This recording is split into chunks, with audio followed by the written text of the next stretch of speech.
So the car is being released out onto the circuit for round 2 of the 2019 TEGIWA Club Enduro Championship. And what a race is in prospect. 3 hours ahead of us, 3 classes, 2 3-minute pit stops mandatory per team during the course of the 3-hour race. There'll be strategy that comes into play. Changing weather might even come into play as well. We'll see if we're getting any more showers of rain, just as we had before and during the Club Enduro qualifying session a little bit earlier on as well. And we also have a very big grid for this, Josh. Just a bit. 41 cars qualified, and there's 2 further cars that are here we didn't see in qualifying. That was the Matt Cherrington, Dave Belcher and Louis Wool BMW, and the Liam Bidgeway and Alan Henderson Lotus. So we will see if they appear. They're certainly both here. I've seen them in the paddock this morning, but didn't get out for qualifying. But here come the cars onto the grid, not including our pole sitter though, the Luke Tchaikovsky and David Whitmore car that you watched earlier.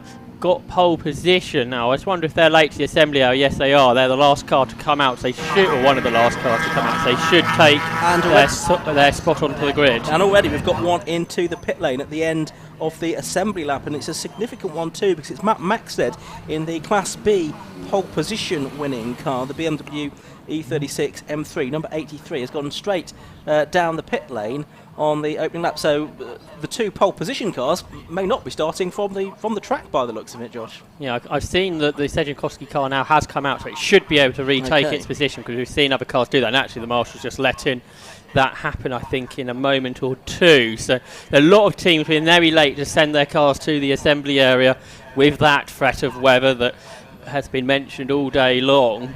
So I think we're just going to give it a few moments and let the cars make their way to the grid, but it's a very busy grid indeed. You see Richard Bacon there, who qualified in 2nd position. He's one of the solo drivers, 3 hours by himself in that M3 is going to be tough work. He's not the only one doing it, because the car behind him, Andy Marston, he's doing the same. The car directly behind the M4 of Marston, Joe Taylor, another solo driver. So that's going to be a very interesting element as we have the solo driver. We've got 2 car teams, we've got some teams of 3 cars as well for this 2nd round of the championship, the longest round of the championship, 2 for the Club Enduro Championship, sponsored by TEGIWA.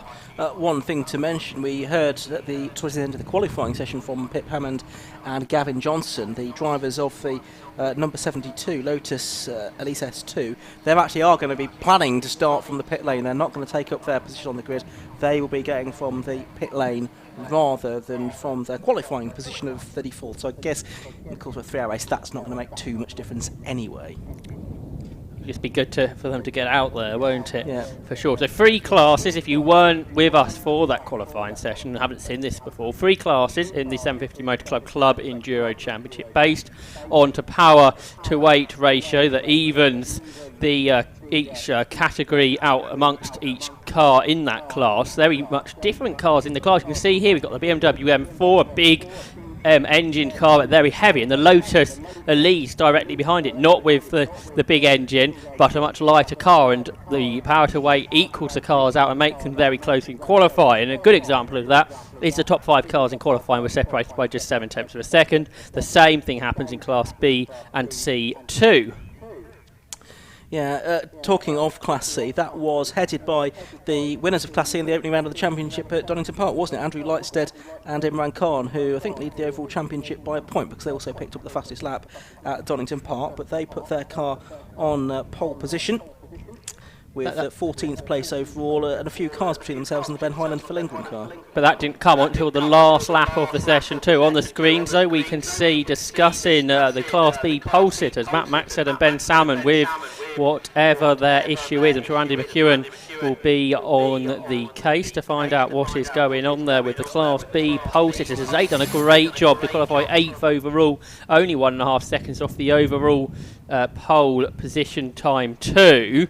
So they hopefully will be able to get out, but no driver in that car and no work being done on that immediately. Just see working his way through the grid now is Luke Tchaikovsky, the pole position man, the race winner from Donington Park, alongside David Whitmore. Different strategy being used here. David Whitmore started at Donington Park, Luke Tchaikovsky this time, but with a 3-hour race, 2 pit stops Ian, this time out. So therefore, it's likely to see 2 driver changes. So I suspect Tchaikovsky will start, Whitmore will get in, and Tchaikovsky back in for the end. It's like the Matt Maxted car has just driven back into Parc Ferme by the looks of it. I thought it was going to drive to the end of the pit lane, start from there, but it looks like that car maybe needs some more work doing on it before it can get out, if indeed it can get out at all. But presumably some problem detected on the formation lap out of the assembly area there for Matt Maxted. Yes, and I guess it's better to get that sorted now than to try and start the race and then lose time during the race, because we've got a bit of time, I think, before the race is going to get underway. We've got another green flag lap before a rolling start here at Croft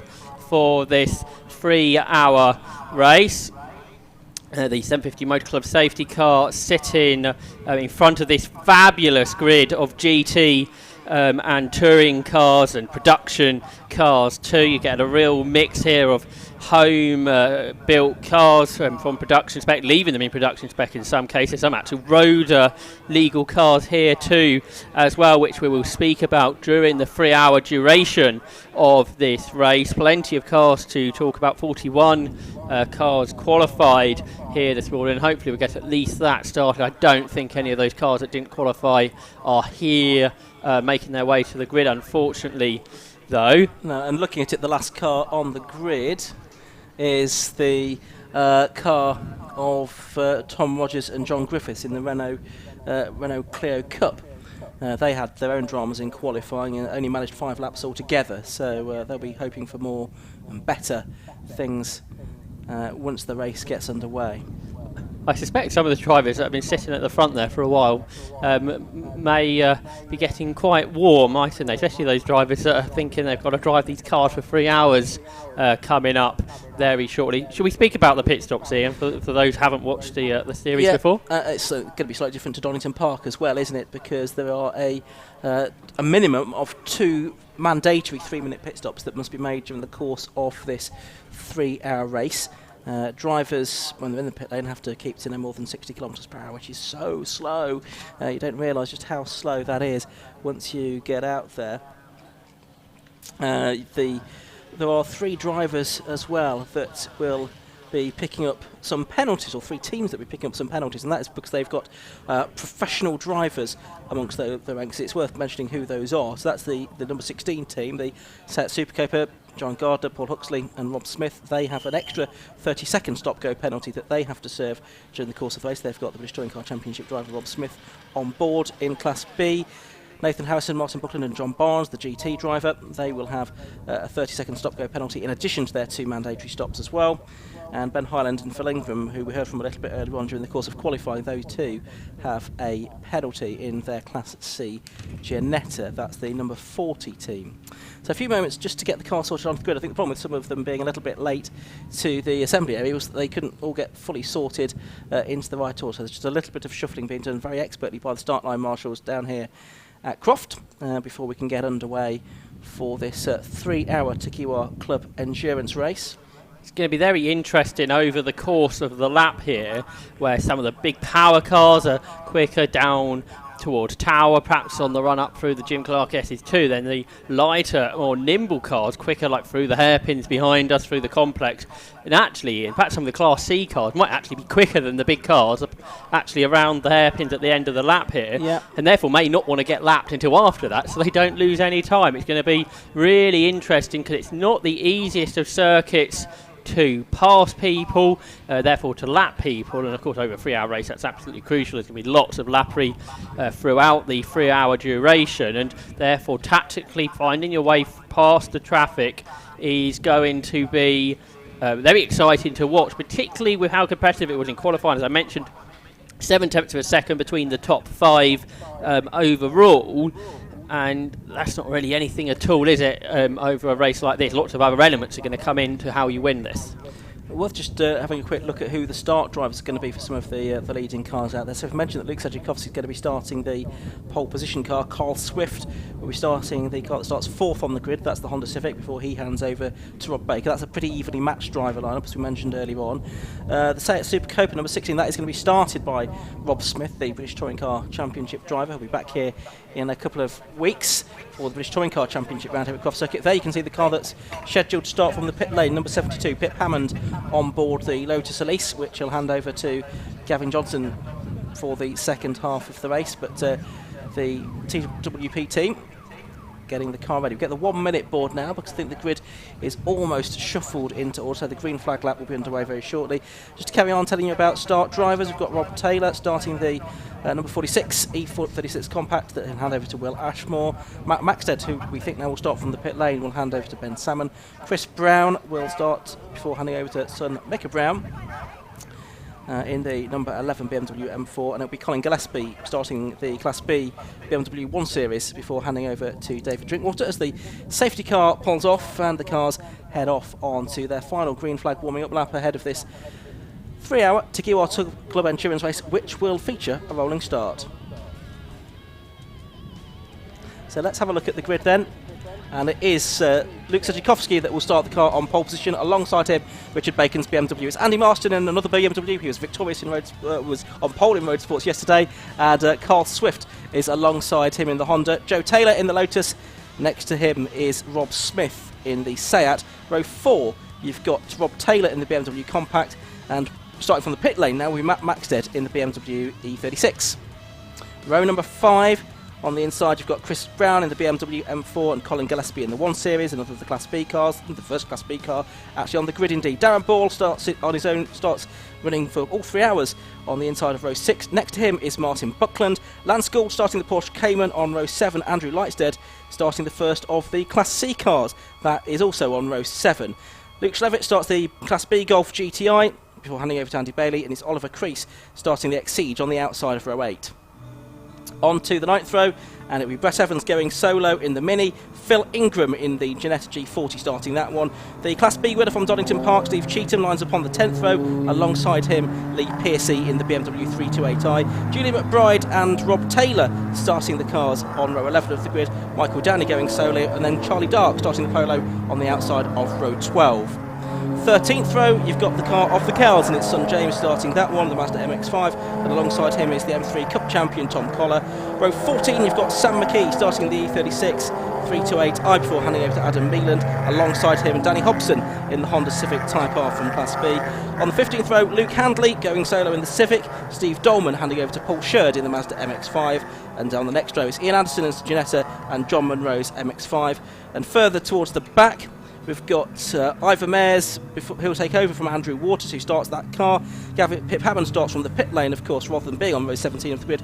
Graham Kelly is on row 18, next to Scott Ferguson's Mazda MX-5. On the 19th row, Adrian Ferdinand starts the BMW Compact with Alistair Lindsay aboard the Honda Civic Type R. Row 20, it's Henry Wright in the Ford Fiesta alongside David Downey, and Tom Rogers will start the final car on the grid as they come up towards the line. The safety car pulls in, and the race for 3 hours is about to get underway. The red lights go on, the cars head towards the line, and the red lights go out now, and away we go. And it's a good start by the Honda Civic Type R of Carl Swift then, as they head down towards Clervaux Corner for the first time. This big grid, 41 cars, the biggest ever at Croft, turns in towards Clervaux Corner for the first time, and it's the number 7 car of Andy Marston that's there in second place at the moment. It's a busy field heading through Clervaux Corner for the first time, and I think most people realising that they're not going to win this race at the first corner or even on the first lap. So it's Luke Schlevitz that has the lead at the moment from, in second place, the car of Andy Marston. So Luke Tchaikovsky leads Marston, so it's M4's first and second, with that Honda Civic there of Cole Swift, the area motorsport car, in third position as the field flow out of the chicane. A great spectacular sight there produced on the Alpha Live stream here, and Luke Tchaikovsky trying to break away from Andy Marston then.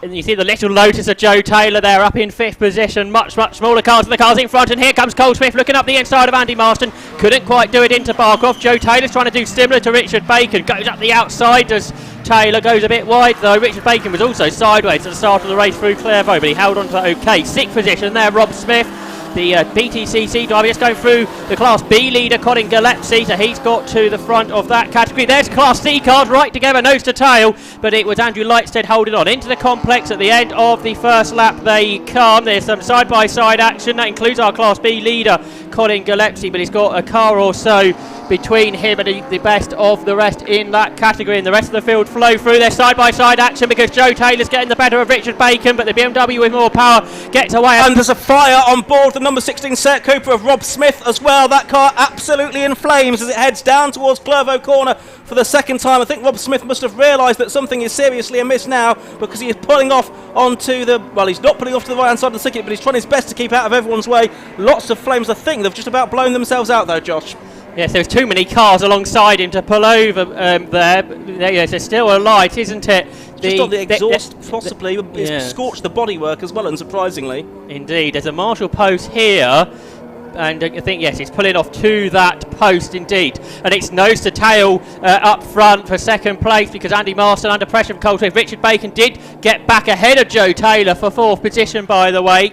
There's the rest of the field coming through, including the Sam McKee BMW. Already that penalty for the pro driver is being taken in the Ginetta G40, and that is the Ben Highland and Phil Ingram car. Phil Ingram, the starter driver there. There is the problem for Rob Smith. Such a shame for the regulars in that car. They won't get a drive. John Gardner and Paul Huxley. The leaders are already coming back into the complex, with Luke Tchaikovsky leading the way from Andy Marston. The Colesworth side by side behind. You're not seeing this on the stream at the moment, but Joe Taylor's going right round the outside of Richard Bacon. You are now, and they are arriving at the hairpin absolutely together. The Lotus along the inside of the BMW, and Joe Taylor goes through, but the BMW's got more power in, so let's see what happens down the start straight. Well, they have spent a lot of the first two laps of the race side by side, these two, although we've not necessarily seen on the other screen, and they're doing it again now in a straight line. The BMW goes back ahead of the Lotus. Meanwhile, there is the second place car, the BMW M4, number 7 Andy Marston. Just behind him, Carl Swift in the Area Motorsport Run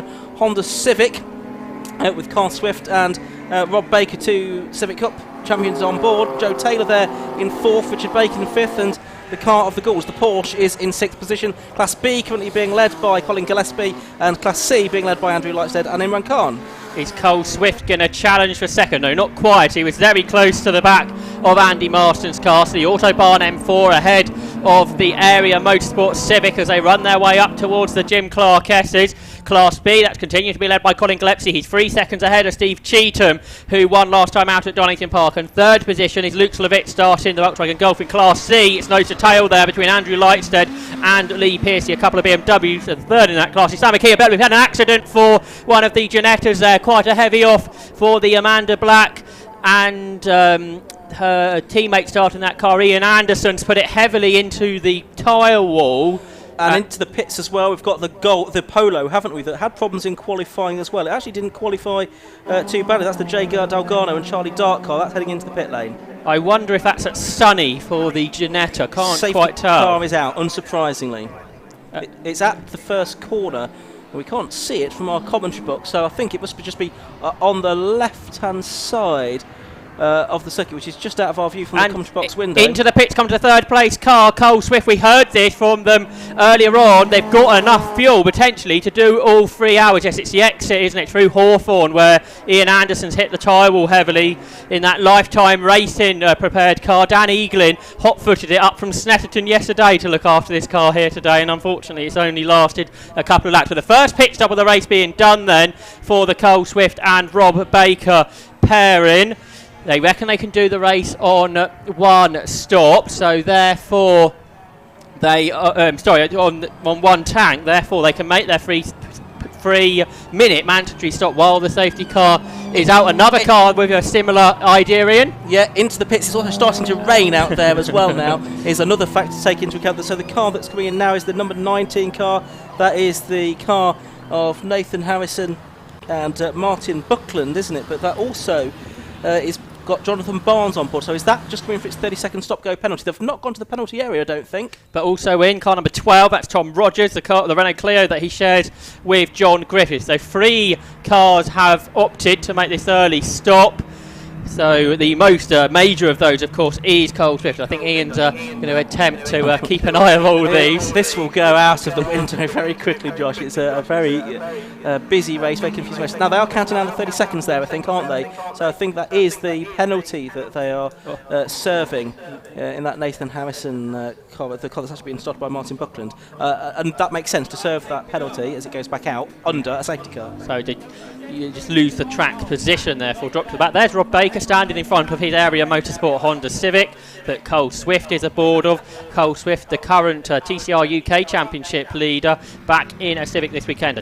Both of those former multiple Civic race winners and Civic Cup champions too, I think. There's Steve Cheetham. He won at Donington Park last time. He's second in the Class B. He's second in that category at the moment, behind Colin Gillespie's BMW, who's got a couple of Class A cars between the pair of them, and Andy Bailey. He's Golf that Luke Slavitz starts. He's third in that category. There was a change for the Class C lead before the safety car came out, because that was Lee Piercy who got the better of Andrew Lightstead, the winner from Donington, and third, but a lot of other class cars between second and third. In third position, Sam McKee in his BMW. So the safety car continues to field the cars around, and that car of Cole Swift is going to go a lap down here, isn't it? But of course not losing as much time as if it was doing the stop under full green conditions, as other cars may have to do, depending on how the remainder of this race develops. Just looking at the feed on YouTube, we've had the question, is Richard Bacon, who's running in third place, the TV presenter Richard Bacon? Well, the answer to that question is no. This one is a 41-year-old from Northampton. He's a sales manager in an investment company. He's raced in the Kimo BMW Championship for a number of years. Not in this car. It's a new car to him for this season. So that's Richard Bacon, not the ex-Blue Peter presenter. The pit stop has been completed, so the first stop completed of the day for Area Motorsport. Cole Swift, though, is greeted by a red light at the end of the pit lane, so he'll have to let the whole field come through. A car in, that's a car that started, we weren't sure where it was going to, isn't it? That's the Hammond and Johnson Lotus, the TWP car. Now, is this for a driver change? But down into the pits, Andy McEwen, who have you got? Well, Rob Baker with me here. Rob, you've just brought Carl in at the first opportunity, really, with this safety car. A strategic call? Yeah, well, you don't know how many they're going to be in the race, and we're not fuel limited, so if it comes out, we're going to take it. We're always going to take it. Is Carl happy out there? Do you think this rain, I'm sure, is going to play havoc, isn't it? Yeah, he said the car felt good and the pace was good. He could stay with the guys in front, the two M4s, so see what happens. Reasonably comfortable car to drive in the wet, so I think we'll be okay regardless, really. What does this mean for tyres? Is there any point where you might have to come in for a slightly wetter tyre? No, I mean, obviously we've got rain tyres like everyone else has, but we know our cut-off time between what we can do on the semi-slicks in the wet versus the rain sport, so we'll just see how we go. But at least that stop's done under the safety car, so should gain a bit of time hopefully later in the race. He's lost a lap now, so he's got to be a bit cautious, I guess, and a bit patient, knowing that it might come back to him later. Yeah, he has, but under full race speed, you're going to lose the best part of 2.5 laps, 2.25 laps. We've only lost one there. I'm not sure exactly, but I think it's just one that we've lost. Then, we're effectively a lap up doing that, so all good. Sounds like a plan. Right, well, I'll let you get back to it, and let's hope this works out. Thank you very much. Cheers. Thank you very much, Andy. Then, so we've had 9.25 minutes of this race. You can see that the Ginetta, the 177 car that's being driven by Ian Anderson, now on the flatbed. The 750 Motor Club rescue vehicle has departed the scene, presumably with the driver aboard to go back to the medical centre for some checks, or possibly not, because it's pulling into its station, and possibly it's got in another vehicle, but the recovery rescue vehicle was pulled back into its station on the short circuit link. I suspect that's a good sign too, that that wasn't necessary. Ian Anderson having a fairly sizable accident early on there at Hawthorne. Safety car across the line. So this is lap 5 of the duration completed now, the 3 hours we have here at Croft Circuit. Yeah, and the rain has continued to come down for the last few minutes as well, hasn't it? Not sure if I'm just looking out the window, just thinking if it's still now, but it's still pretty miserable out there. You certainly see it looks a lot more slippery than it did earlier, so that's going to put a doubt in drivers' mind. You don't want to chuck it off when the safety car comes in. So that's going to be really interesting to see who's a bit braver at the start of this. And as Andy McEwen was making a comment to there, Cole Swift and the rest at the back here who have made their early stops just got to be careful working their way through the traffic, because everyone's together, they're all battling amongst each other. They won't necessarily be expecting a much faster car to be wanting to work his way through, so Cole Swift have to be a bit careful. This also means the overall leaders have to wait, or don't have traffic so early on the race, so we have to wait a bit before we can enjoy that element of this Club Enduro round. It won't be long with it once we get this back underway. No, we've just seen the car cleared through the old pit lane there, so it should be good to go fairly shortly. The Hammond and Johnson Lotus continues, so that's good to see after the problems it encountered in qualifying. Safety car lights are still on for the moment, but we'll see if they do get turned out this time. They did take the opportunity to clear the Seat Super Cobra away as well, the car that caught fire at the end of the first lap when it was being driven by Rob Smith. I guess that could get back out if the team can repair it. Yes, if the fire hasn't caused too much damage, I guess. I presume it was an exhaust fire, something like that, but it did scorch the bodywork as well, as we saw. Safety car lights just go out just as we see it go through shot, as the rain coming down a little bit heavier again. So the wipers are on, but we'll be back underway with 2 hours 48 minutes of this race left to go. I should think this will be quite an entertaining restart with nobody really sure how much grip level there is. Luke Tchaikovsky going quickly through the complex to try and learn how much grip there is. Therefore he catches the safety car, so we'll have to back off again before the restart. We've got a couple of M4s, an M3, a Lotus Elise and a Porsche Cayman are leading 5 cars all together for the restart, Ian. Yeah, so it's Tchaikovsky then that leads them over the line, Marston in second place and Richard Bacon in third. Then you've got a bit of variety in manufacturers. Got the Elise in fourth place of Joe Taylor, who started the race in fifth place. But there is Tchaikovsky with the wipers going. They're all going, aren't they, on all of these leading cars at the moment. There's a battle for second, side by side. We're about to see this. They turn into Clairvaux. There's Steve Cheetham, and he was challenged, but backing out of it was Luke Tchaikovsky. That was for second in Class B. Here comes our Class A runners, though. And there was a change, wasn't there? Because Joe Taylor got past Richard Bacon at the restart. Let's see if he can hang on to that. I should think these conditions will suit that Lotus very well indeed. Joe Taylor then, he's quick through Tower Bend, isn't he, in this light Lotus. He was a successful driver in the Lotus Cup last year. Here's the battle of a second in Class B. It's actually a change for third because the Danny Hobson Civic managed to gain a position. Just checking if it was he that started that car, number 34. That started way back, didn't it? Yeah, it was started by Danny Hobson, 28th on the grid. As Joe Taylor goes up the inside of Andy Marston, we'll go back to that in a moment. Yes, so Taylor doesn't go through. So Danny Hobson started 28th, he's up to 11th now. He's absolutely pouring around the back of the circuit. I'm not sure that's doing that here, but it's very tricky out there. Let's see what Joe Taylor can do. He's challenging Andy Marston. He's going to try and come right round the outside of the complex. Can't do it. Richard Bacon was sideways behind. We said this was going to be an exciting restart. It's certainly proved to be that. Bacon runs out wide. That allowed Gould through, but in front Joe Taylor's going around the outside of Andy Marston. He can't quite do that though. So that was a fairly entertaining first lap of the restart. They're still side by side. The power of the BMW, Andy Marston will keep him ahead of Joe Taylor. Great racing here, Ian. Yeah, but through the corners, I think Joe Taylor's now going to have a bit of an advantage, isn't he? As it is certainly very slippery down at certainly the sunny end of the circuit, which is now proving not to live up to its name. Bouncing off the tarmac, it was there. The leaders, I think the gap is coming down as well, because I think the gap between Tchaikovsky and Marston is coming down, and now you've got the very determined Joe Taylor, number 77 in the little Elise, looking set to come through. He's not going to do it here, down the back straight towards Tower Corner. Fourth place there, you've got the Porsche, the number 21 Porsche, heading down there. As we watch Joe Taylor not able to make it through. The Porsche actually started 13th, didn't it, in the hands of Lance Gould, so did well to be up to 4th position already. Richard Bacon 5th, Darren Ball 6th. We saw that Porsche came and go well in the wet part of the qualifying session too, didn't we? But now here comes Joe Taylor again into Barcroft, looking to the inside of Marston. This is where it's wet. You can see the spray hit at this part of the track. This seems to be a tradition in 750 Motor Club meetings this year, Ian, where it's much wetter on one side of the circuit than the other. We saw it at Castle Combe on Monday, at Silverstone last month as well. Yeah. Totally bizarre. You get that in so many different races during a season. Yeah, absolutely. So there's the leader heading into the complex then. Wipers going on all of them. I don't think there are wipers on the front of the Porsche. Oh, and wide there goes Joe Taylor in the Lotus. So that's stymied his chances of an attack through the complex, I think.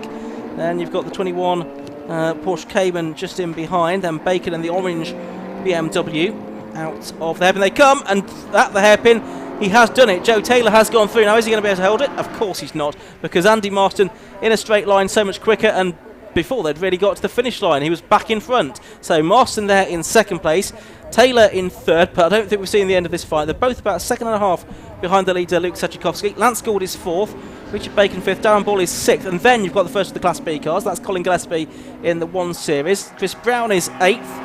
and it's Danny Hobson 9th in the second of the Class B cars, having made it up from row 14 of the grid. This is a great example of the power to weight ratio working extremely well. And problems for the number 36 car of Sam McKee. It's had a left rear wheel come askew. I can see from our commentary box window that was one of the leading Class C contenders. That's the car that he's driven to and from the circuit for every event. I'm afraid, as things stand, it's not going to be driven home. That's the number 36 car of Sam McKee, looking for the moment, Josh, to be out of the race, and it's parked right on the edge of the circuit through the second element of the complex. Absolutely. As I was saying before that drama happened, this is a great example, this battle between Marston and Taylor, the power to weight ratio working really well, where you've got a little and large car. It kind of takes you back to the 1960s, doesn't it? And now we can see that damage on the screens of Sam McKee's car. I don't know if that's just something's come loose and the wheel has come off, or if there's a damaged suspension arm. You'd wonder if that may be the case, the fact the car isn't moving anywhere. Well, they did have a problem, didn't they, at Brands Hatch in the road sports? Also, was that, which wheel was that? That was the front left, wheel, front left. Yeah, but so that's a car that's hitherto been extremely reliable for Sam McKee. Driver out the car. So, it says, right, okay, let's watch the battle on the circuit rather than what's going on there, because it's side by side for third position, because Lance Gould has powered past Joe Taylor into third place. 2.5 seconds separate the top 5 cars. This is really close stuff indeed. So what can Joe Taylor do to come back? It's tightened into the chicane. He had to back out of that move on Lance Gould. See the Sayat Super Cooper being returned to its garage to perhaps do more repairs. We shall see. Well, the first bit of lap traffic is being done. That is Adrian Ferdinand's BMW being lapped as Richard Bacon looks up the inside of Joe Taylor. There wasn't room to do that there. Not sure if they've even had rain down there at Tower Corner. It looks totally dry. It's actually brightening up everywhere around the circuit too, but it must be wet still down here into Study. There are the 5 leaders all in your shot. Tchaikovsky, Marston, Gould, Taylor and Bacon. It's a great drive from Lance Gould, as you were mentioning, starting 13th. We didn't see this kind of pace from that cloud cover Porsche Cayman at Donington Park. We certainly are here at Croft today as they make their way to the end of the lap, and the top 2 cars are together now. The 2 BMW M4s. I know Satala to change for third place before they got to the yellow flag zone. Joe Taylor managed to squeeze past Lance Gould, but we're going to get another safety car period. Quite rare this is to have 2 safety car periods so early on in this race. Such a shame early on, and they're going to race to the line, race to the safety car boards. The top 3 cars are almost overlapping as they came out of the hairpin. They sort themselves out now in the yellow flags. It's Luke Tchaikovsky then leads this motor race. In second place is Andy Marston. In third is Joe Taylor. Fourth place is Lance Gould, and fifth is Richard Bacon. The 5 of them very even indeed. In Class B, well, that's Colin Gillespie's BMW 1 Series that leads that. In second position is Steve Cheatham's Porsche, and in third position, the driver that's been working his way through the order, Danny Hobson. In fourth place is Luke Slavitz, that's the Volkswagen Golf, and fifth in that category is the BMW Mini of Brett Evans. In Class C, a great drive this has been from the number 160 car of Lee Piercy, the BMW 328. Lee Piercy leads Class C, up in 13th position overall, returning to car racing this year, motorcycle racer prior to that. In the past, he had done Formula Ford racing successfully. Second position in Class C, that's Andrew Lightstead in the BMW 330. And third position is the Mazda MX-5, and that is James Kell. Fourth position is Steve Dolman and Paul Sheard's Mazda. And fifth position in Class C is the John Munro and Nick Dougal Mazda MX-5. So that's the top 3 in the classes under the safety car. Yeah, Sam McKee, the problem where they actually had a hit. They had some contact during the course of qualifying. There was some damage to the car, but they thought it was all okay suspension-wise. But then about 12 minutes into the race, Sam McKee, whose car you can see there on screen, Sam started to feel quite a vibration. He radioed to say that he was coming into the pit lane, but it got worse and worse. And as you can see, he didn't quite make it back to the pit. So that was the news from Sam McKee, who's obviously very disappointed to be out of the 3-hour Club Enduro race about 20 minutes in. And this is that road legal car that we were talking about earlier on, driven to the circuits and usually driven home again. This didn't have any problems in the first couple of years of competition, had this problem at Brands Hatch, and another here today at Croft, unfortunately, so work will be done on that to ensure that car can head away from the circuit too. So the safety car queue comes back round. Only the one car got lapped, didn't it? But while the safety car's out, let's find out what's happening downstairs with Andy McEwen. Well, Rob Smith, not really the ideal situation to be talking to you. You came here to try and get a bit of a feel for this new surface, and it didn't really last that long, did it? It didn't, no. So that's, yeah, definitely not ideal. As you say, came here to try and get some seat time. I've only been to Croft once, and it was 6 years ago, so it was trying to get a bit of a head start for when we're back here in 2 weeks. But we think it's just a little bit of residual fuel, so hopefully once we've had a good clean up and a double check, we should be able to get back out. I bet that caught your attention. It did, yeah. I was lucky. I was just adjusting my rear view mirror because it had flopped down and I just saw this flash of orange, so it was perfect timing, really. What are the chances of getting it fixed then? Hopefully not too much damage done? Yeah, I think it's just the breather that's gone. So hopefully we just, half an hour or so to get it tidied up and the guys will be back out there. For you, I suppose, a glorified test session, but how have the guys been getting on with the car this weekend? They really need the track time as well, don't they? Absolutely, yeah. So both of them are pretty much new to racing. We've got the novice cross on the back of the car, so the more seat time we can get, the better. All right, well, best of luck. I hope the repair job goes well and hope we see you out there later. Yeah, cheers. So Rob Smith then, hopefully, will be back in action a bit later on. This safety car helping them a bit. They won't lose quite as much ground. Thanks, Andy. That car, of course, being shared by John Gardner and Paul Huxley. They're the full season drivers in the car, and they actually went pretty well at Donington Park. Again, maybe not the quickest drivers out there, both new to racing, but they were consistent throughout the race, and unlike most of Class A cars, they made it to the checkered flag. They finished 7th overall, but 4th in class. A really good effort from a novice team in that Sayat Super Copa. Well, the Sam McKee car, that's been cleared away behind the gate here, behind the commentary box, so I suspect the safety car lights will go out, much like they did last time through this sunny complex. So Luke Tchaikovsky's got to do it all over again. The conditions are a bit different. It's all drying back up again, certainly on this side of the circuit. Sunny, well, that's where it had a bit more wet weather, so maybe a bit damp up there. The safety car lights are out as we thought they may be, so we can get this race back underway. 2 safety cars early on. Bit strange that, so hopefully we can get some good racing underneath our belts here at Croft Circuit now. The Cura cars come through. You can see the one car that got lapped is holding others back, unfortunately. The Adrian Fernandez car that did go a lap down. But the safety car comes in. Luke Tchaikovsky makes a good restart and accelerates away from Andy Marston. 3rd position is Joe Taylor. Lance Gould in 4th. Dropping back there in 5th place was Richard Bacon. Not quite sure what caused that. Then in 6th position is Colin Gillespie. In 7th is Darren Ball. Then there's gap to the rest of them. They're absolutely across the circuit as they get past the Adrian Fernandez car. In 8th position, Micah Brown. The Micah Brown car that's currently driven by Chris Brown and Steve Cheetham in 9th, and 10th place Will Ashwell. Here's the battle for 2nd place, heading out of the chicane. A better run from Joe Taylor, gets right underneath the rear wing of Andy Marston's BMW M4. The M4 quicker in a straight line. We've got another car for the pit lane though. That's the number 14 Honda Civic, which is the Mark Lloyd Jones and Alistair Lindsay shared car. So that's into the pits as the race gets back underway. There's a mechanical warning flag going out, I see 2 over the pit gantry, so we'll work out who that's for in a moment or two. We're watching the lead battle, the leading 3 that have made a break on this restart through Barcroft, through the damper part of this circuit. Joe Taylor up on the white line there, sliding wide, but then can get a good run. There was another car that came into the pits. I missed this. Car number 73.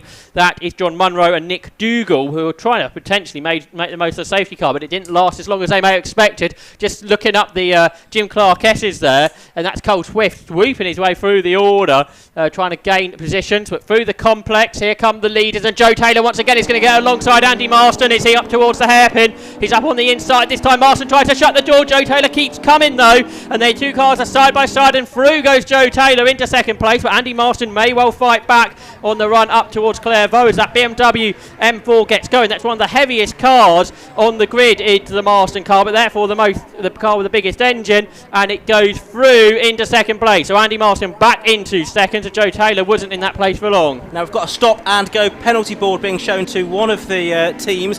Can't see which one, but the black flag now being shown from the pit wall, so we'll try if we can and get a view of the number of that board in a moment, just to find out which car it is that has been affected.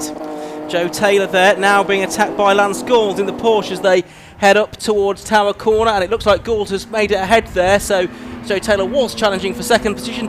now back for the moment to 4th place, but will try and fight back on the exit of the corner, but no, the Porsche holds on. Yeah, so the Lotus is certainly the quickest car through the corners, struggling to race with the competition through down the straights, but overall it's fine at the moment as the cars make their way around the lap. In Class B, it's Colin Gillespie. The mechanical warning flag was going out to car number 51, which was Luke Handley's car, but we haven't seen who the stop-go penalty is for just yet, though. Looking at some of the Class C cars further back, including Martin Buckland's Class B MR2 working his way through the order. The stop-go penalty is for car number 72, Pip Hammond, for overtaking under yellow flags. Oh dear. Leaders are back with us, but we're just looking there at Steve Cheatham's Porsche, second in Class B, ahead of Danny Hobson. They both actually got past Chris Brown on the restart, I noticed. So Chris Brown dropped back in those slippery conditions in his M4. There's a whole group of cars behind him, including Cole Swift, who's making up time. Remember, he is a lap down, though, after the early pit stop. There's car number 77. That's Joe Taylor in the Lotus Elite. He's in 4th position, trying to chase down Lance Gould once more, who got past him on the previous lap through the chicane. Such a quick part of this cross circuit is that. Just noticing up to 14th position now. Starting way back was Tom Collar. He started in 26th. He's up to 14th. Andy McEwen, though, has got more news from the pit lane. Well, John Munro has just brought in the car that is second in the Class C Championship going into this weekend. A strategic call there to pit behind the safety car. How were things going before that? Yeah, really good, to be honest. We had good pace in testing on Friday. We didn't quite get the lap we wanted in qualifying, so we're starting a wee bit further back, but it's a long race, so we're treating it that way. We're just taking it nice and easy. The car feels really good. There's a lot of grip out there, and when it got wet, it seemed to dry up pretty quickly, but even if it does get wet, we're really strong, so we're kind of got a nice balance at the moment. We're not the quickest thing out there, but hopefully over the 3 hours, we'll begin to make our way up a bit. Just how busy was it starting the race amongst 44 other cars piling down to Clairvaux? It was a lot of fun, it was. We struggle because we're in one of the lower powered cars that's quicker in the corners, so you tend to find that at the start we'll lose a wee bit, but on that first lap I think we went around about 3 or 4 cars, and it's a lot of fun out there. It really does kind of take away, when you're actually in the race, you kind of forget sometimes about the seriousness of it all and just enjoy the racing, and the overtaking and stuff, the battling is fantastic, and our car is fantastic. All the guys at TWP do an amazing job to set it up, so yeah, it's a fantastic car, and the racing's been great, yeah. If the strategy and the weather and the traffic and everything else works in your favour, a win here could do you the world of good, couldn't it? Yeah, we're definitely aiming for it. I'm not sure we've quite got the pace to win the race. There's the Canon Lightstead BMW is very fast, but if we can be top Mazda, we'd be delighted. I used to race with the Sheardy boys. I won a championship with them, so I know them really well, and they'll not muck about. They'll be good. So if we can get in amongst it, try and get a podium by the end, we'll be delighted. But we're just going to play it cool and see how it plays out. Best of luck, mate. Thank you very much. Cheers, guys. Good to hear from John Munro, who was the 2016 Max 5 champion, of course. Now, Josh, you've spotted an interesting car back out on the circuit. Yeah, we heard from Rob Smith a few moments ago. He said they were trying to get the Seat Supercoach, but it was on fire early in the race back out. It is back out, so the John Gardner, Paul Huxley and Rob Smith car back out. And remember that Gardner and Huxley are one of the Class A Championship contenders, but off or slow in on circuit is another Class A car. That is the Matty Taylor and Robert Taylor, Robert Taylor and Will Ashmore, I'll get them right.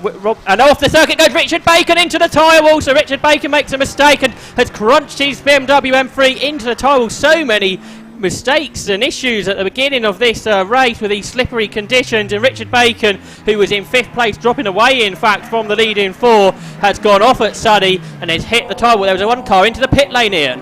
Yeah, that's Julie McBride's number 50 car that's come into the pit lane. But yes, Richard Bacon off at Sonny, out of 5th position. Be interesting to see if that car can be recovered, if he can get back out into the race. But certainly he was one of the front runners, qualified on the front row, of course. There, and he is back out. There he is, damaged, so he'll have to pit, won't he, to try and get that lashed up. Assume he can get it back. I think he's possibly decided that might not really work for him. Yeah, you can see him just driving down the old circuit there, I think that is, up at Sonny, out. Richard Bacon also retired after going well at Donington Park. Battle on circuit. This is for 7th overall. This is Chris Brown recovering, trying to go past the Class B car of Steve Cheatham. So these two cars in different classes. Cheatham hopped over the curbs. That's Danny Hobson. He's battling with Cheatham for class position. Cole Swift is trying to unlap himself on Chris Brown as well. Very busy there through the Clairvaux Hawthorne sequence. And this is the battle of a second in Class B. You can see on your screens now, car number 43, the Porsche Boxster of Steve Cheatham, the Honda Civic chasing of Danny Hobson. Remember, Hobson started way back on the grid and fighting back. Another for the pit lane. That was a car with a mechanical warning flag. That's Luke Handley's Civic. Yep, he's going solo, of course, and also in now is Pip Hammond, who has been past the black flag a few times, but now has come into the pit lane to serve that stop-and-go penalty for overtaking under yellow flags. The BMW Compact has got back going of Robert Taylor, so that's good to see. That was slowing before we saw Richard Bacon go off. Richard Bacon's getting out of his car now. Hopefully that car, though, far enough away. I see there's a tyre change, I think, going on Julian McBride's car. And there's a yellow flag, so there's a car off straight on at Clervaux Corner as well, isn't there? Just trying to see who that is. I've got my binoculars to it, and it is the Seat has gone off. That's the other one, isn't it? It is. The 48 car, is it? The Robert Taylor and Mark Jones shared car. We've got two Robert Taylors in this race, haven't we? In different cars. There it is, yes. It is the Taylor and Jones car, the Seat Super Copa there off. And that sort of straight on at Clervaux, so yes. that could be interesting. And for the pit lane here is the Rob Smith, Paul Huxley and John Gardner Super Copa, the car that got a bit burnt earlier on. Well, I guess the thing now for that car is that it's more of an extended test session rather than anything else. But they want to get points for Classified because they finished 4th in Class A at Donington Park. So True. They continue to be consistent throughout the year. They could actually get a good result at the end of it. Here was about a second in Class B, but Danny Hobson runs a bit wide, potentially trying to actually let Cole Swift through the quicker Class A car that's on Lapin himself. And he's just ahead of Chris Brown in that BMW, isn't he, as well? Which probably will go a little bit quicker later on in the race. Notice our Class C lead is up to 11th overall now. Lee Piercy's BMW. Second in that class is a bit further back, and that's Andrew Lightstead. But once again, for the third time in this race, in half an hour, the safety car is going to come out. And at this point, here's the Julian McBride car. Meanwhile, it's damaged. It's not a tyre change at all. It's suspension damage, I suspect. So the Jeff Still Racing team go into work there. Rear toe link by the looks of things there on the Jeff Still racing car. So the team going to work to get Julian McBride back out there. Julian McBride also a non-finisher at Donington Park. But I suspect in half an hour in this is going to interest people into the pit lane to make the first of their mandatory stops. But the thing is, if you're getting, safety car periods quite as often as this, you're going to have plenty of choice, aren't you? You have to take each one as this might be the last safety car period, surely, because you can't make any assumptions of what may happen. I agree with that. And of course, there are 2 mandatory 3-minute stops that need to be made. And obviously, I think we've had one of those made for Carl Swift and Rob Baker. But the other drivers and the other teams who don't have the luxury of being so flexible on their fuel strategy probably do need to sort of take them at more even intervals during the race, and this probably starts to get into the first of those windows, really, doesn't it? But still relatively early. The safety car crew tell Luke Tchaikovsky not to go past him like all the other cars were, because he is the race leader. And again, because we hadn't lapped that many cars, we do not affect the class battles, which is good. So in Class A, it's Luke Tchaikovsky that leads Andy Marston, Lance Gould, Joe Taylor, and now Darren Ball. In Class B, it's Colin Gillespie that leads Steve Cheatham. There's no cars between them now, although there was 7 seconds earlier. Third in that class is Danny Hobson. In 4th is Luke Slavitz. See, Brett Evans is pitting out of Class B, so that's the Brett Evans Mini that's having its first mandatory stop. 5th in that class, by the way, is the Oliver Crease and Simon Middleton Lotus. In Class C, it's the Piercy's, Lee Piercy at the wheel leading in that class. Andrew Lightstead is 2nd. James Kell is in 3rd. Up to 4th in Class C, despite that penalty, the Ginetta stopped earlier. Ben Highland and Phil Ingram. No, it was Toyota, actually, wasn't it, that served the penalty earlier on, not the Ginetta? I think they both did, right, actually. Okay. Yes, so they both that did. was the one that came in the first lap, wasn't it? Yeah. So Highland and Ingram up to 4th in that class. And 5th is Andy Waters in Ivor Mayer's BMW. But Brett Evans has had some fuel put into that Mini. He's a solo driver. He had to get out the car while fuel was put in it. He can get back in it now. To the Autobahn Motorsport team have concluded that. They've got to wait for the 3 minutes to go up, and then Brett Evans can get back out there, losing just the 1 lap, I think. Yeah, and look at this. Cars coming into the pit lane then. So we've got the race leader, number 33,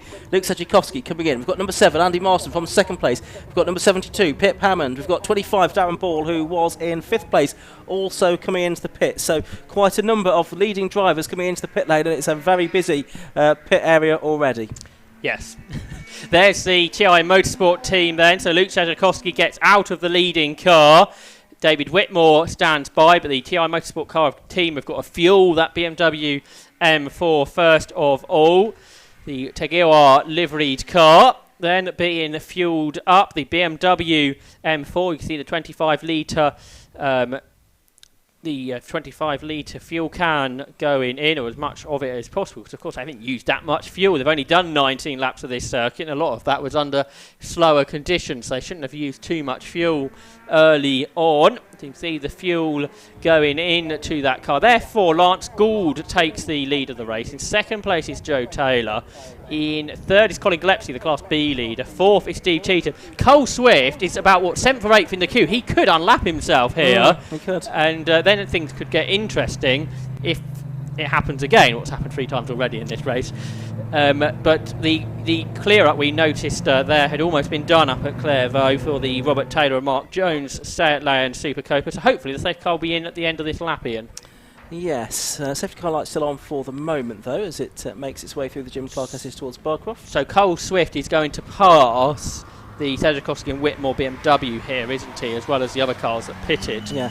So he'll be the leading stop. And the Seat that was in the gravel trap is now back in the race as well. It's headed straight back out onto the track. So safety car lights are off now, so that means that the race will get back underway with 37.5 minutes gone, probably by the time the safety car gets back to us. So it's Gould, Taylor, Brown in Class A. Class B is Gillespie, Cheetham and Hobson in Class C. It's Piercy from Lightstead and Kell. Be interesting to see if anyone dives into the pit lane who may have sort of committed during the course of the lap, thinking there might be another lap under the safety car. Sometimes you do see this, people diving into the pit lane now, but the safety car does dive into the pit lane. Any of the first few cars doing likewise? Answer appears to be no. We'll keep an eye on that then. So the 2 leaders head down towards Clairvaux Corner then for the 21st time. It's Lance Gould in the lead of this race in the Porsche Cayman. In the Lotus Elise in second place it's Joe Taylor. And then it's a bit of a gap back to the third place car, which is that of Colin Gillespie. One car came out the pits, can't quite work out who that was, but we're watching on the screens. Cole Swift unlapping himself now from the second place in Class B, so that's Steve Cheetham. He goes by, so that's not for position, because remember, a lap down is the Swift car after the early stop, but it is the lead-in pit stopper, and it was the Julian McBride car that got back out, so Jeff Steele Racing have fixed that car, and that is back into the race. The pit stop continuing here for TI Motorsport, so they're going to be a long way behind the area Civic 2. Best part of half a lap that'll be, won't it, by the time David Whitmore is out into the race. He's going to get out, though, ahead of Andy Marston and Darren Ball, the 2 other cars that pitted. I'll tell you what, as well, you need to have a good strong number of mechanics here, don't you, to be able to push the car back out of its 45-degree position and back out into the race. If you're sort of a small team, that's going to be a struggle for some of them. I watched some of the teams do that in road sports yesterday, especially these big heavy BMWs. The Andy Marston car is something like 1.5 tonnes, so pushing that car back, as you say, not easy. Meanwhile, the leaders are together going up towards the hairpin to conclude the lap here at Croft, to complete lap number 21 of the race. Are we going to get side by side? Yes, we are. Joe Taylor's got alongside Lance Gould. The 2 leaders are side by side as they cross the line to complete lap 21. And here we can see it on the screens now then. 40 minutes already into this race. There's a 600th of a second between the top 2 with the Porsche Cayman, and Lance Gould holds on then ahead of Joe Taylor. Taylor, though, perhaps a bit more on the line, but nowhere to get through by the time they turn into the long right-hander at Hawthorns. They've got Brett Evans just in front, who pitted earlier on in the minis. The rest of the field flow through. In third position is the Class B leader Colin Gillespie, in fourth is Steve Cheetham, fifth is Danny Hobson, in sixth position the Class A car of Micah Brown. Yeah, and with such a variety of pit stop strategies here, there's a lot to shake out over the next well, we're not really going to know probably for the next couple of hours how it's all going to shake out in terms of the overall finishing order, as we've got Gould and Taylor heading off up towards Barcroft and Sonny for the 22nd time, and they're treating it almost like a 1 hour race, the way it's getting really close between them. Well, waiting, we've had 4 sprint races so far, haven't we, yeah, between all the safety car periods. We had sort of 5 cars in the battle earlier, now it's just the 2 with the rest have pitted. But it's Gould and it's Taylor, it's nose to tail, it's the Porsche and the Lotus. So no BMW battling for the lead at the moment. What I'm noticing as well is we've got 3 BMWs going down the start and finish straight now that were sort of effectively all in the right order, aren't they? You've got you've got the Luke Tchaikovsky car out in front, then the Andy Marston car, then the Darren Ball car, but this is the battle for the lead. through the hairpin, and it's still the Porsche just ahead. Really evenly matched, these cars, aren't they? More so than the BMW racing with Joe Taylor's, at least. There is the Carl Swift car just going past our window, though. So not far from Lapin himself, no. is he, Carl Swift? And actually, not that far behind Lapin, the other cars have pitted already. So really strong pace is being shown by Carl Swift just behind these two cars on your screen, the two overall leaders, but a whole lap behind. There's problems in the pit lane, though. And that's for the Seat that went off, isn't it? Looking at the lap times, Carl Swift in 21st position has done 1:32.8 on that last lap. A best lap of 1:32.39, which I think is the best lap of the race as well. Lance Gould has done a 1:33.16, Joe Taylor 1:33.36 that time through. And so that is why Swift is able to catch them. Possibly a bit of damage on that Seat, so it might have been helped into the gravel trap potentially. Hard to tell. I saw Andy was down there, so I'm sure he shall relay any news to us as and when he gets it. Lance Gould has pulled away from Joe Taylor on this lap. He's got a bit of traffic to do. That's the stand-in Janetta G40, the Ben Highland car. So top two now pulling away from the rest of the field who are on that lead lap. There's Steve Cheetham. He's got past Colin Gillespie, so a change in Class B on this lap. Steve Cheetham has passed Colin Gillespie. That's the Porsche Boxster there, ahead of the BMW 1 Series. Not that far behind the Honda Civic there. Number 34, Johnny Hobson. And 95 is fourth in the class. That's the Volkswagen Golf. Leaders are back together once again, though. Joe Taylor has re-caught the cloud cover liveried Porsche Cayman as they accelerate across the line. Here's the Class B battle, though. Steve Cheetham ahead of Colin Gillespie. They've got Brett Evans amongst them, who's potential for a Class B win here, but he's already made his pit stop. The Class A BMW amongst them is Chris Brown, and he is got more power there for it. He's going to make it free wide into Clairvaux here. Hopefully the other two have seen him. It's going to get tight. They survive it. It's Colin Gillespie who comes out in front of the lap car of Brett Evans, and then Chris Brown's Jackpot Racing BMW M4. But into the leader Class B amongst all that was Steve Cheetham.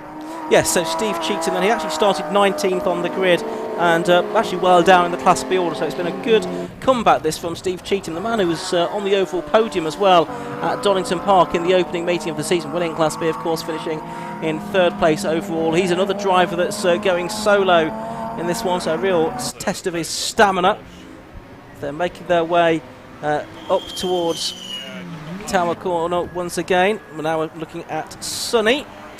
With 2 hours 60 minutes gone, into the pits comes the number 37 car. The reason we were looking at Sonny, because there's a change for the lead. Joe Taylor goes past Lance Gould and he started to pull away. Oh, Gould puts a wheel on the grass there, turning into the complex. That made it a bit sketchy for him, but he survived, and Cole Swift has actually just unlapped himself now from Lance Gould. So if he can get past Joe Taylor, Cole Swift will be back onto the lead lap of this motor race, but it's Joe Taylor up ahead of him for now, and Joe Taylor has absolutely sprinted away from Lance Gould. Now he got past him, so without a quicker lap from Taylor or a slower lap from Gould. It was a good lap from Taylor, 1:32.58. It was a 1:36.19 from Gould, so either a mistake or a problem possibly for that. The 37 car that came in is the Class C, the Class B car, I should say, the Mazda MX-5 Mark 1 of Scott Ferguson and Stephen Andrews. That's the car that you can see in the pit lane at the moment. That's come in for some refuelling. Also in is Tom Collar, who's sharing his BMW M3 with Nick Selvey. So a couple of low-cost racers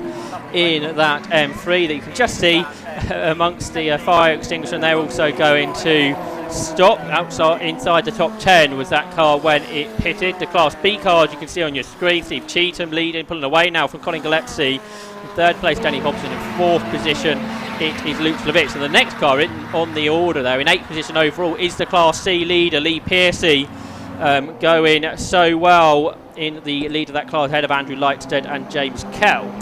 We need to watch out for Andy Bailey and Luke Schlevitz, the number 95 Golf as well. That's in 4th position within Class B. Luke Schlevitz, I think, at the wheel at the moment. Change here because Andy Marston's passed David Whitmore. This was the battle for first and second before they made their stop when Tchaikovsky was in the number 33 car, but now David Whitmore aboard it has been passed by Andy Marston. Yeah, the reason I was saying we have to watch out for the Luke Schlevitz car is that they're lapping in very good lap times compared to the cars ahead. Meanwhile, the compact, the Robert Taylor and Will Ashmore compact, the Army Motorsport run car, that had another moment going through the chicane that time as well. That car is still running in 13th position though, despite a couple of dramas during the course of this race so far. Joe Taylor's pulled out a 5-second margin over Lance Gould now. I think it's a bit of Taylor lapping quicker and Gould lapping a bit slower that's causing that to happen. So 5 seconds that Joe Taylor has got there. He comes then out of the chicane being chased by Cole Swift, who's pushing on in that Honda Civic. Then it's the Lance Gould Porsche there in second position overall. Here comes the Lotus, so the race leader, and Cole Swift pushing hard to try and unlap himself now from that Lotus that's leading this race, and then Cole Swift will be back onto the lead lap. He's 18th overall as it stands. Yeah, and he's doing consistent lap times in the 1:32s, similar lap times to Taylor, so it's not going to be easy to get past him. I just wonder whether Taylor would think, oh, if this guy's a lap down, he'll probably have messages on the radio to say so I may as well let him go. But it might be so important because of what we've seen already in this race to keep that car a lap down. It's a bit of the American racing theory. If it's the car you're battling with, you don't want them to be on the same lap as you. The two cars are almost overlapping as they come into the complex here. 3/4 of an hour into this race, so about 1/4 distance of this 3-hour motor race here, live on Alpha Live, and the Class B leader, the Class B winner from Donington Park, he's off. That's at Sonny, I think. Steve Cheaton has spun there. He will get back on in his Porsche Boxer. He was leading the class by 1.5 seconds or so over Colin Gillespie, so that will promote Gillespie back to the class lead. It does indeed. And I noticed we've got a car out that didn't qualify. We didn't take the start of the race either. This is the Liam Bidwell and Alan Henderson Lotus has got back out. I don't know how many laps down that is. That's the first time I've spotted it. Yeah, that's the end of its first lap, I reckon. Yeah, it's showing us 24 laps down, and we've had 26 laps, so yeah, something like that. So that's just made it out. Good to spot that, Josh. Very late entry into the race. Alan Henderson, local man, of course, from Ambassador MX5 champion. Very quick round here. Yeah, it's a shame because I think that would have been a car that, especially in Alan Henderson's hands, could have been right at the front. We've seen how quick the Lotus Elite of Joe Taylor has been here. Who's not let Swift through yet, has he? I think he needs to keep him behind just in case. You can't make any assumptions of what might happen in the next few minutes. So the danger is that you end up with a battle and you end up putting more risk. They've now got a back marker between them. That's the number 52 car. That's the Steve Dolman and Paul Sherd car that's now between them. That really has delayed Carlsworth quite badly on this lap. I noticed just out the window here, the two M4s are right together, coming out the hairpin to complete the lap. Andy Marston and Luke Tchaikovsky. Two cars that have pitted. They are 21st and 22nd overall, but more news down in the pits. Andy McEwen. With Oliver Crease down here, Josh, Oliver, an eventful first stint. You started 16th, you were gaining loads of ground, and now issues. Yeah, it looks like the gearbox has a problem. It's having difficulty getting third and fourth. So on the braking zones, it was unsure, and on the acceleration zones, sometimes you snatch the gear, so we're just losing lots of time, and I don't know. I'm not sure we're going to be able to do anything, but yeah. Such a shame though, because we were really enjoying watching you in that opening stint. It's a bit of a giant killing car, this, isn't it? It was going really well, yeah. I lost some places at the beginning, but yeah, after the safety cars, I managed to close the gap to the guys in front, and yeah, I was making some progress, but yeah, shame. That's motor racing, I guess, isn't it? Are you back out for the next round? Yeah, we'll be at Spa, both rounds at Spa, and then hopefully Silverstone after that. So. Well, fingers crossed for better luck there. Cheers. So Oliver Crease then out of the car, they're working on it. We'll wait and see whether they get it back out on circuit. 50 minutes into this race then, 27 laps completed by the race leader, Joe Taylor. He's 6 seconds clear of Lance Gould, and Chris Brown now third in the number 11 BMW M4. Then we get into the Class B cars. It's Colin Gillespie leading that class now from Danny Hobson, with Luke Schlevitz in third place within that class. It's the Pierces from Andrew Lightstead and from the Kells in Class C, and all of the top three from each class actually in the top 11 overall, such as the way that things have worked out with this safety car, or 3 safety cars, and all the pit stops that we've had in the first 50 minutes of the race. On screen now, number 32, the car that started late of Liam Bidwell and Alan Henderson is lapping only 0.5 seconds off the fastest lap of this race, so that car very much a contender, or would have been a contender if it didn't start about 25 laps later than everybody else. Yeah, fastest lap now is to Luke Tchaikovsky, isn't it? That 1:52.11 from early on in the race. Bit of a battle here. You've got the Volkswagen Golf of Luke Schlevitz being passed there by Julian McBride, being unlapped by Julian McBride, but not far behind him, recovering, is Steve Cheatham in the Porsche. Yes, so Steve Cheatham had that spin up at Sonny Corner. which caused him to exit the lead of Class B for Tom. It's not actually too far behind Schlevitz, is he? Only about a couple of seconds as they flash past our window. Brett Evans there you can see in his Mini in the mix as well as they head down towards Clervaux Corner for yet another time. Interesting battle, not for position. It's Andrew Lightstead against Pip Hammond. They've raced each other in classic stock hatch. Now they're racing a BMW and a Lotus. That's quite interesting just to watch outside our window coming out of the Hairpin. Two very different cars.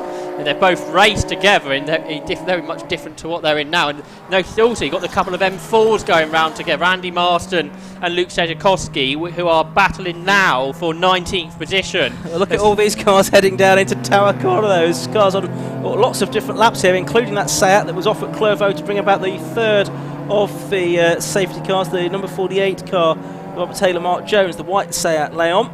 It's at the head of that little gaggle of cars that's headed off up towards the Barcroft S's. There you can see number 51, which was the Luke Handley Civic, which was got the beatbook flag earlier on, didn't it, to come into the pit lane. Brett Evans getting past the Seat there as they make their way through. Just behind him is Julie McBride, and then just behind him Steve Cheetham. He's the man that's really trying to wriggle his way through these cars to try and get on terms with Luke Schlevitz, who's currently third in Class B. But dropping back, that's Danny Hobson. He was second in class. He's fallen behind this lot, so maybe made a bit of a mistake there because it looks like he's back up to speed. So Danny Hobson, who was up there, has dropped back and not come into the pit lane. Into the pits comes number 11. So this is Chris Brown to hand over to son Mika. And I wonder if Mika Brown might well take this car to the end of the race too. So this is the BMW M4, one of three of these cars, all built to slightly different specification. Also in is Danny Hobson. So this could be a car with a problem then, because he's dropped back on this lap, has Danny Hobson, the car that he's sharing this weekend with Joe Vorden. So that car is also into the pits, as well as the Browns BMW. Meanwhile, up front, Joe Taylor pulled out a gap of 11 seconds now over Lance Gould, leading Class B. It's Colin Gillespie in third overall, ahead of Luke Schlevitz. And Steve Cheaton, who you see on the screen there, is in fifth overall. Sixth overall is our Class C leader, that is Lee Pearce. We've got a Mazda, though, that is slow on the track. This is the car that was started by John Munro. Nick Dougal at the wheel of that now. They were hoping for a good result, but that car is crawling its way, well, crawling is perhaps a bit of a strong word. It's going at a half decent speed. It's speeding up again, actually. It's back up to speed, isn't it, basically, as it comes through the complex this time. Just ahead of the Henderson Exige. Looks like it was understeering badly, though, so I wonder if there's a bit... Yeah, it's going wide out over the wrong side of the bollards there, too. So for the pit lane is... no, he's not. But he's definitely got a problem, hasn't he? This yes. TWP Mazda that Nick Dougal is at the wheel of. Perhaps he's rectified it, run a bit wide there to rectify the issue. Just watching Carl Swift there, that's Darren Ball that he's running on track with. So that is Darren Ball in 20th and Carl Swift is where? In 12th, so he's a lap ahead, isn't he, basically? Those two are a lap apart. But Joe Taylor was pulled away from Carl Swift, so keeping him behind at that point was important. But Darren Ball was one of those drivers that pitted alongside Marston and Tchaikovsky. So Tchaikovsky, who handed over to David Whitmore, who's battling away with Andy Marston, is pulled away. I see that Pip Hammond's got the better of Andrew Lightstead in their battle now. What sort of lap times is Pip Hammond? By the way, fastest lap for Andy, Alan Henderson. He's done a 1:31.5, so that's over half a second quicker than the rest. So Alan Henderson fastest lap. What I was looking for was Pip Hammond. He's done a 1:36.8. which is only a couple of seconds away from the Class B front runners, so picking up pace all the time. We've got the former leaders sort of nose to tail. Luke Schlevitz just in behind Andy Marston at the moment, so we'll see how significant this is as the race pans out. They're in 16th and 17th at the moment, probably a lap and a half down on the, in fact, nearly 2 laps down on Joe Taylor, aren't they? Because Joe Taylor just goes across the line now, and so a lap and 3/4 probably behind Joe Taylor in the lead of the race, but they are still very close together over the line. That time there's about half a second between them. It was about 2/10 on the previous lap as well, so this could be a significant battle for a podium position certainly later on. Absolutely, there's been a battle all race long between the two cars. Andy Marston was behind Luke Tchaikovsky when he was in the car, but then he got past David Whitmore early on in this stint, and he's just about holding him back. These two BMW M4s, both built privately. The Autobahn Motorsport car is in the front of this duo, the car that's been driven solo by Andy Marston. He's won Club Enduro races before, but in a different car. And then behind him is the TI Motorsport built car that David Whitmore is at the wheel of, and it was Luke Tchaikovsky that shared the car with him when they won at Donington. They're sharing a car again here. A better run here for David Whitmore, trying to get alongside Andy Marston. Can't quite manage it as they make their way here into the complex. They're into 16th and 17th overall at the moment. They're going to get past the Browns, who have pitted, if they haven't done already. So the Browns, who are pitting under green flag conditions, therefore losing more time. Would it be tempting fate to say that this is the longest period we've had of green flag running so far in this race? But there over the line you can see now it is the number 7 car of Andy Marston in 15th place, just ahead of Luke Tchaikovsky in 16th place. Say a Lapin, well, actually probably a Lapin 7/8 down on the leader Joe Taylor, I think, is closing on them. Let's have a look at what lap times they're doing actually. That time through, Marston and Tchaikovsky in the 1:35s, Taylor in the 1:30, high 1:32. So before much longer, actually, Joe Taylor is going to lap these for a second time unless pit stop strategy dictates otherwise. Down the back straight they go towards Tower Corner. Yeah, Joe Taylor can see these cars now. A super impressive drive so far this has been from Joe Taylor. The longest he's raced before, there he is in his Lotus. He's half an hour in the Lotus Cup races, so he's already done double that. He's got to do 6 times that yet, though. 2 more hours of the race to go. Cole Swift struggling to get past Darren Ball, isn't he?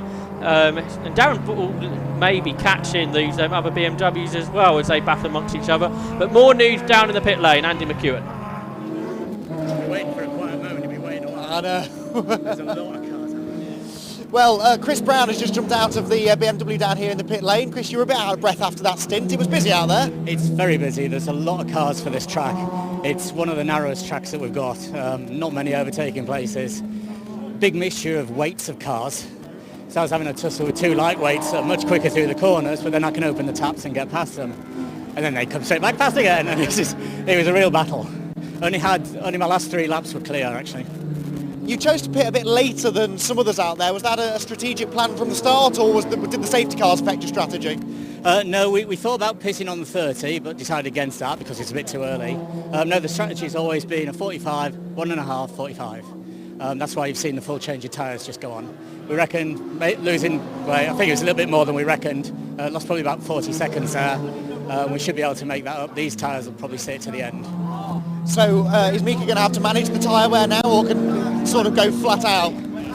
He's under instructions to manage them for the first half, but he's a naturally quicker driver than me. We'll see. We'll see if I get a second drive or not. Looking forward to it. Well done. Thank you. Coming up to 1 hour gone in this 3-hour TEGIWA Club Enduro Championship race here at Croft Circuit in North Yorkshire, and it's Joe Taylor that leads the way by 19 seconds. He's really pulled out quite a lead over the Lance Gould Porsche over the course of the last few laps. Colin Gillespie is in 3rd place overall, leading Class B.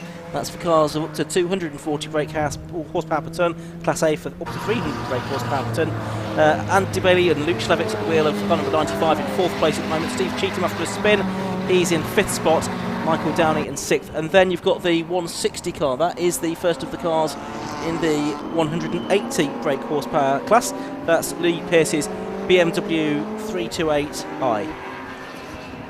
On the circuit, you can see the 2 M4s. Just behind them, though, I noticed Andrew Lightstead's been closed in by James Kell. That's for 2nd in Class C. On your scoring tower on the left-hand side now, you can see the gaps between each car. So what the gap is to the car in front. So it's 18.9 seconds from Taylor to Gould, and 18.4 from Gould to Gillespie, 11.2 from Gillespie to Sylvets, and so on. So if you're looking at the tower there on the left-hand side of your picture, you can see what that means.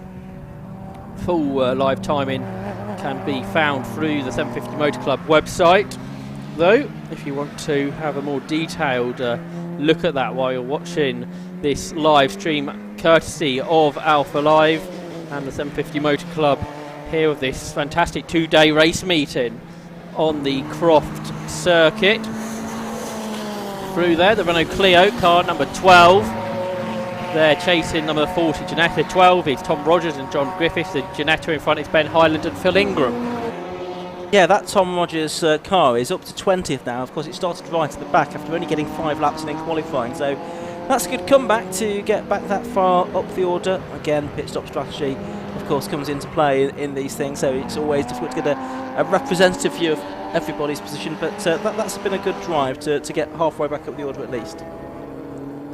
Ben Hyland in that Ginetta we were watching, top 10 finisher in the Ginetta Challenge in the past, so successful driver there, as Phil Ingram, who's quite new to racing but races a lot of Ginetta Championships over the last few years. There's number 7, and that's Andy Marston in the Autobahn Racing M4. Andy Marston, who won the Anglesey 3-hour race with Brett Evans in an M3 a couple of years ago.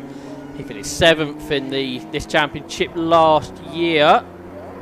I was watching there, number 33, that was the winner from Donington Park. David Whitmore aboard that car. And it's been lapped. I think got a problem because it's dropped right away from Andy Marston. It's now been lapped by Joe Taylor. I thought it looked a bit slow heading through Hawthorns, but wasn't sure if that was camera trickery. But to me, that car is losing time, and yes, it's not picking off the corners very well. So is there an issue for the winner from Donington? Yeah, and early leader in this race, of course, as well. So we'll keep an eye on that. There you can see Andy Marston going through, and there is Joe Taylor just picking off one of the back markers. That's the 51 Luke Handley car that goes another lap down to the race leader, and there is the 33 car of David Whitmore, we think, now aboard that car. Yeah, and it's still not looking completely convincingly on the pace there, is it? It's not awfully slow, but at the same time it's not going as quickly as it should do. It's lost time to Andy Marston on this lap. It turns then through the complex up towards the hairpin, running in 15th position after that stop earlier on. Now what's it going to do coming off the hairpin? It continues, but I suspect this is going to be a much slower lap in. Yeah, just having a look at the time screens to see what happens. Yeah, that was a 1:39.9. Actually, Marston's was a slower lap as well, a 1:36.7. So whether that's just down to traffic or changing conditions or what, I'm not quite sure. What was Joe Taylor, our leader, doing? He was amongst 1:34.13 he was doing. His best at 1:32.51. Now some debris. That's a cone that's been smashed to pieces.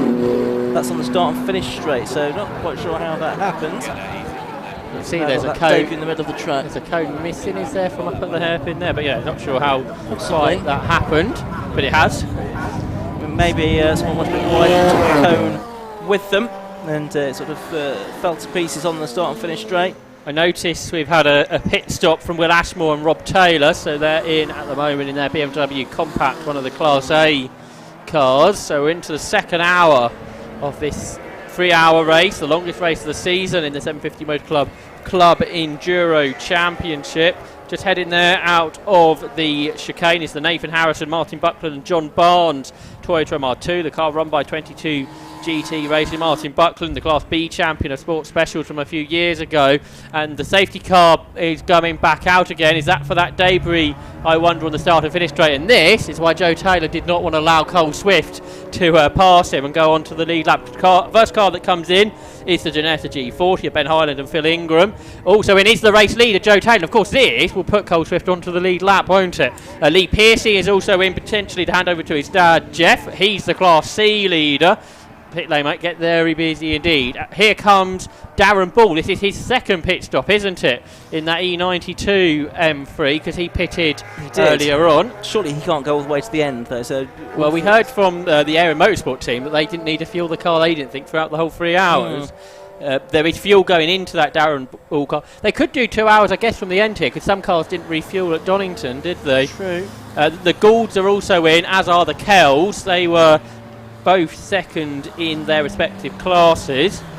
So a lot of cars have made their way into the pit lane. Let's see what the Class B leader does. Colin Glepsy comes in, so David Drinkwater will get into that. The MR2 we mentioned, the Harrison, Buckland and Barnes car also in. The Levitz and Bailey Golf is in, so Andy McEwen down the pit lane is going to be very busy indeed over the next couple of minutes as all these cars make their way in. It's very tight down there in the Croft pit lane too. Steve Cheetham is in too. That's the top 3 from Class B. Gillespie, Slavitz and Cheetham all into the pit lane. Michael Downey going well. He is 4th in that category.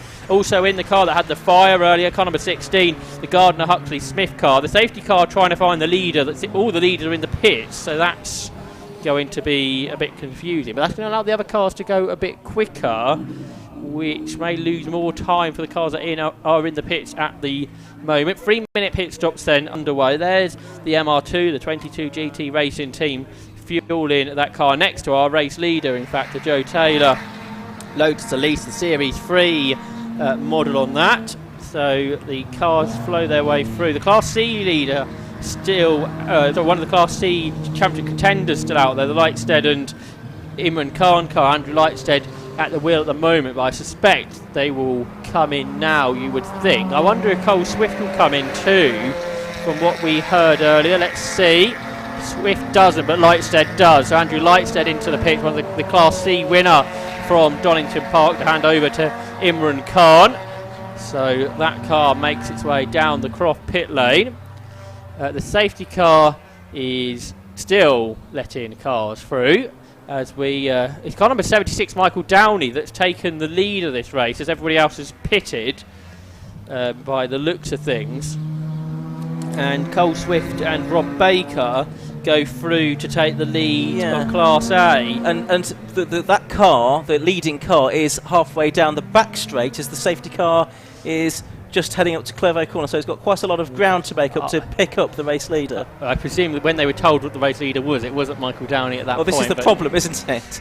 Because when the leaders immediately dive into the to the pit lane, which is not entirely unpredictable in the circumstances, then you're always going to get a different leader who could be anywhere out on track at that given point in time, with cars on a number of different laps. So Michael Downey yet to pit, as is Andy Waters, who's up to third in Ivor Mares' BMW 330, which now leads Class C, therefore. But what Swift and Baker will want to do here is put a lap on the Taylor and Gould cars that are in the pit lane still, and therefore there'll be a lap ahead of all the stoppers.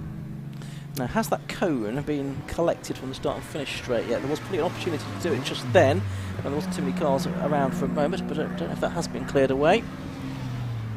Darren Ball is heading back out. The safety car now, I think, has settled on a random car rather than just waving everybody through, as was happening up to that point. See, the Goulds are on their way, but Cole Swift and Joe Taylor is only on his way now, so he's fallen behind the Goulds.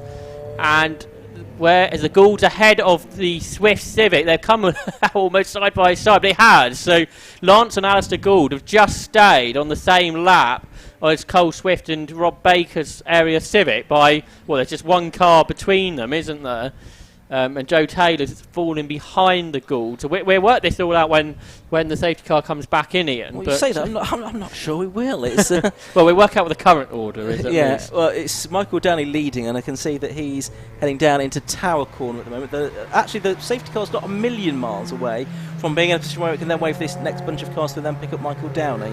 What Michael Downey will do is get into the pits or something. That's what I was going to suggest. There's David Drinkwater, who's just got aboard the Class B lead, or was the Class B lead, and BMW from Colin Gillespie. David Drinkwater, in 3 weeks' time, will be at the Nürburgring racing in the 24-hour race in a Volkswagen Golf.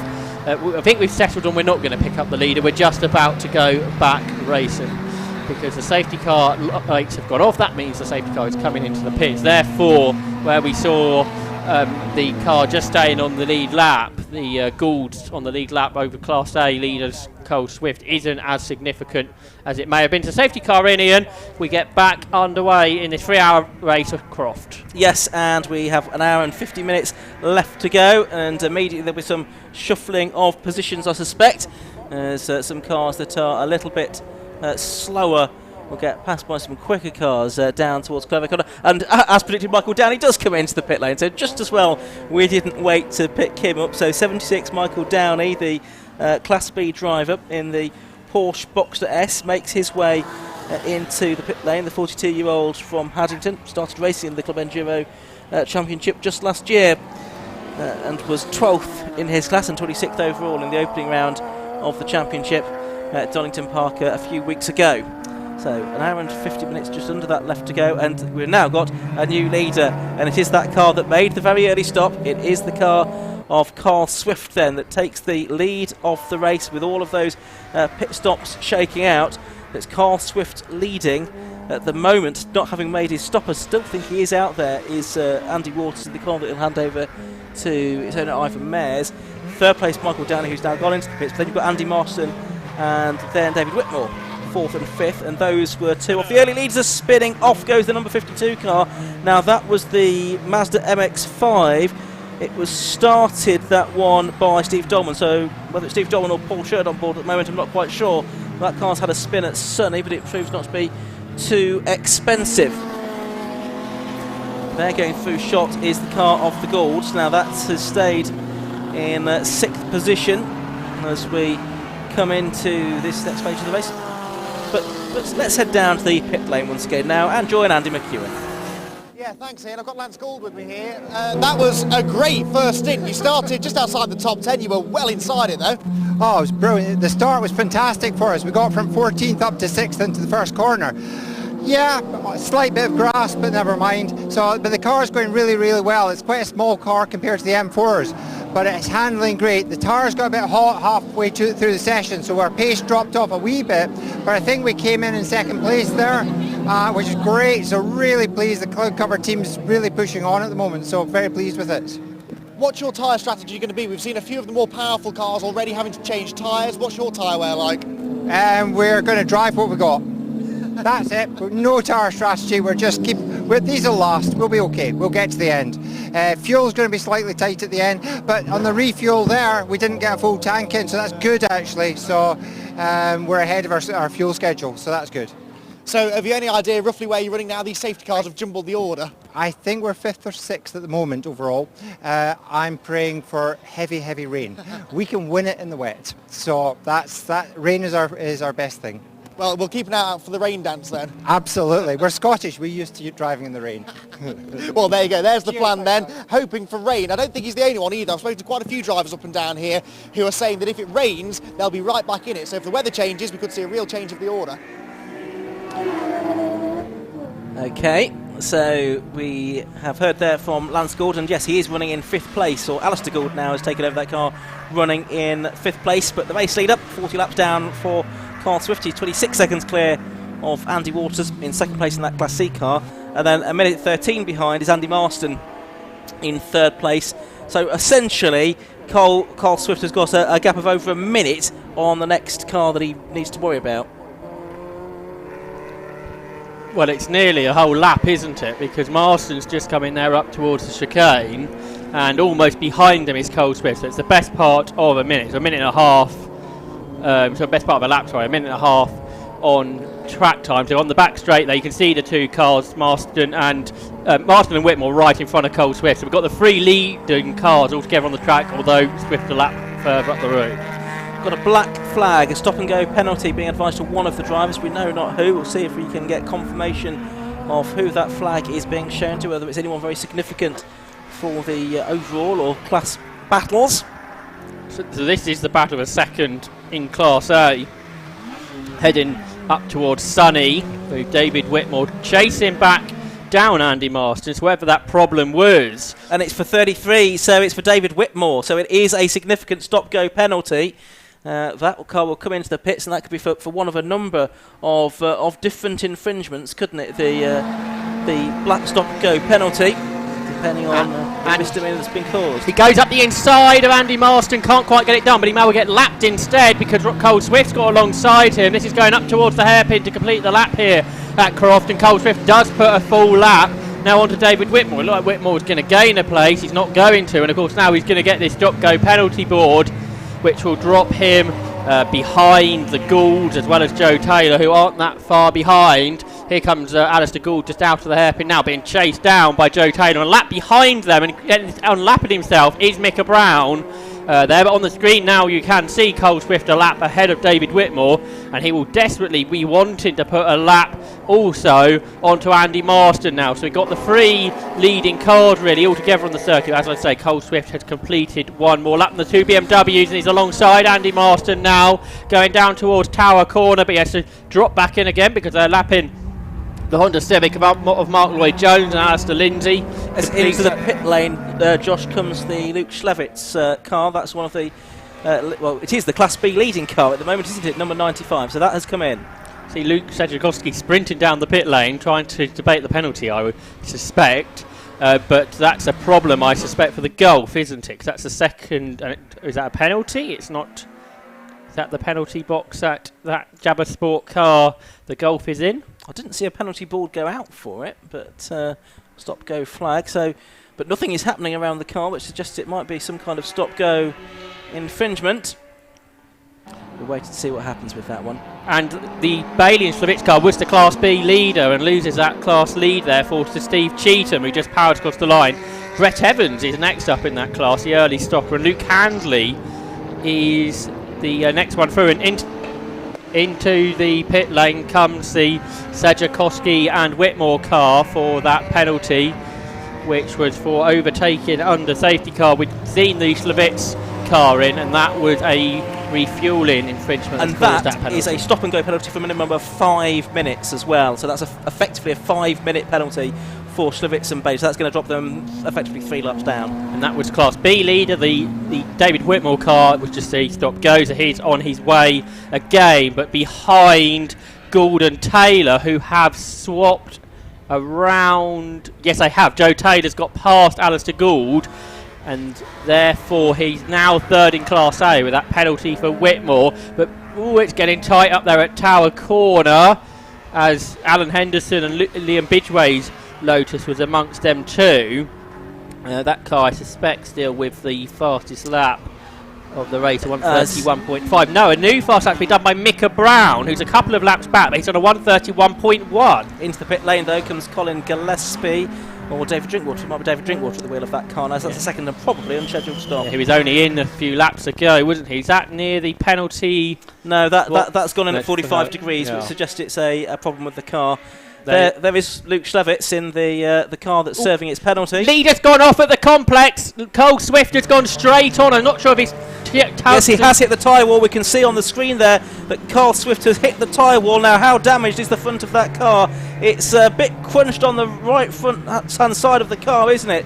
He's going to have to, you would think, head to the pits just to get that straightened up again before, and just generally checked over before he can go back out. He was trying to put a lap on Andy Marston. You said how much risk do you do to keep a lap ahead of your competition. We didn't see it happen, so we're not sure if that was the case. But for the pit lane is the race leader, Cole Swift, with this damaged Area Motorsport Honda Civic. I'm sure Rob Baker will be down there trying to get himself ready to try and make this its second pit stop. Well, you'd think that's what they've got to do. They've got to make this their second mandatory 3-minute pit stop. There's an hour and 41 minutes left to go. They can run all the way to the end. I can see another stop-go penalty board out now. I think that's yet another different driver, possibly. Yes, it is. Yeah, the penalty board is out to the number 160 car, which was our former Class C leader, wasn't it? Which was the Pierces. So they've got a stop-go penalty as well. But we think that it was just a lock-up there for our erstwhile race leader, Carl Swift, going into the first element of the complex. They're refuelling that car first and then looking what damage to do. There's one off through the gravel at Clervaux Corner. That's the second place. The race leaders now. That's Andy Waters that's gone off, leading the motor race now with the Swift and Baker car off. Or in the pit lane. So there's the race leader, just gone through the gravel. Has had its damaged the car. Has it? There's smoke trailing. Was that just the gravel coming out the car? It looks more than that to expensive. me. So that's Andy Waters leading the race. The car did have plumes of smoke out of it. It's got on occasions there is smoke coming out of the back of that car. But Andy Waters, I think, was due to pit anyway, you would think. Now we'll be able to get into the pits, but I'm not sure that car's going to be any much further for the race, judging from the amount of smoke pouring from the back of it now. So whether that was cause or effect for what went on at Clervaux, not quite sure. Yeah, because of course you're going through the gravel at that speed, it might put something through the engine, which is the fear there. Of course, but like you say, something may be broken, and that's what put the car in the gravel. Class A leader now, therefore, is Andy Marston, who is 7 seconds ahead of Joe Taylor. 8 seconds further back is Alistair Gould. Still limping his way back to the pits is our race leader. So we saw Cole Swift in the lead, he went off. Andy Waters in the lead, not necessarily battling with those cars, but he's had an off now. And back into the pits, this for this penalty for the Piercy. So the Lee and Jeff Piercy car that was leading Class C is back into the pits. Andy Waters isn't pitting, he's carrying on, our race leader. So he continues on his way in the lead of the race in this Class C car. The best of the Class C cars that have pitted, though, much further back. And that is the car of Andrew Lightstead and Imran Khan. Then it's Tom Rogers and John Griffiths in that Renault Clio, and then the Kells. And brute force being employed to try and take the front the diffuser off the front of that car to get that cleaned up again. Now, whether they've got a spare to put on the front, I don't know, or whether they'll just try and run it without the front bodywork, and that's a problem for the BMW of David Drinkwater, who'd taken that over from Colin Gillespie. It's being pushed off by the marshals back behind the barriers. That is happening directly across from our commentary box into the old pit lane. On the old start and finish straight it goes, and so that is David Drinkwater then. His latest enduro adventure comes to an early end.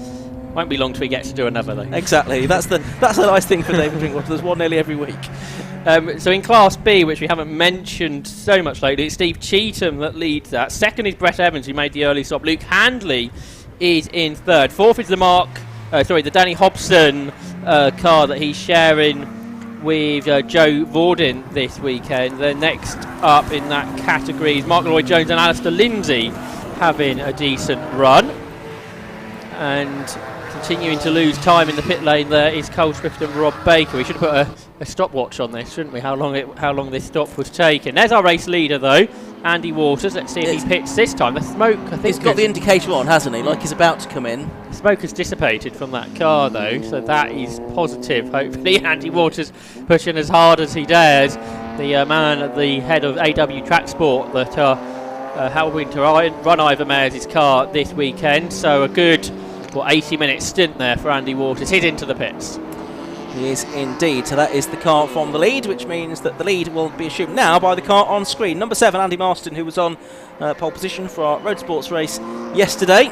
So Marston it is. And there is the second place car of Joe Taylor. Now the gap between them at the start of the lap was 5 seconds. We'll see if that has come down any as we are approaching the halfway mark of the race. There is a car that was leading early on. That was the number 76 car of Michael Downey, and I don't think he's now inside the top 20, is he? And yeah, just behind the 72 car of Gavin Johnson and Pip Hammond. That's doing very well to be A, running, and B, running up inside the top 20. Best lap in the 35s now, so... and into the pits comes Joe Taylor. Joe Taylor then, who was effectively in second place, comes in to make a pit stop. That doesn't seem scheduled to me either, so Joe Taylor, there he is. We can see, or we could see that car there in the pit lane. There's our leader, so we've got the Andy Waters car who was leading, but potentially the bigger drama is behind our cameraman, and that is Joe Taylor into the pits for his second stop, but unscheduled, we believe. So therefore Andy Marston leads now by 17 seconds over Alistair Gould. Up to third position comes David Whitmore. And I was saying the 72 car's doing well to be running, and the Pip Hammond and Gavin Johnson car limps into the pit lane. So there we go. Apologies guys, that's my fault. And talking of Lotus is in trouble, that was another one there. Was that the 32 car that looks to be struggling on screen maybe? Oh, I missed that one. So yeah, we'll check out in... No, that's going okay, I think. Okay, no. But obviously that was in trouble early on, wasn't it? Not qualified and starting late. Let's just have a look at the lap times that car's doing now. I mean, it's obviously going to be... It's in 37th place now. Best lap of 1:31.53. As we're looking at Joe Taylor's car now, we've got the left rear of that car, so I would think with some kind of suspension concern there. Joe Taylor out the car too.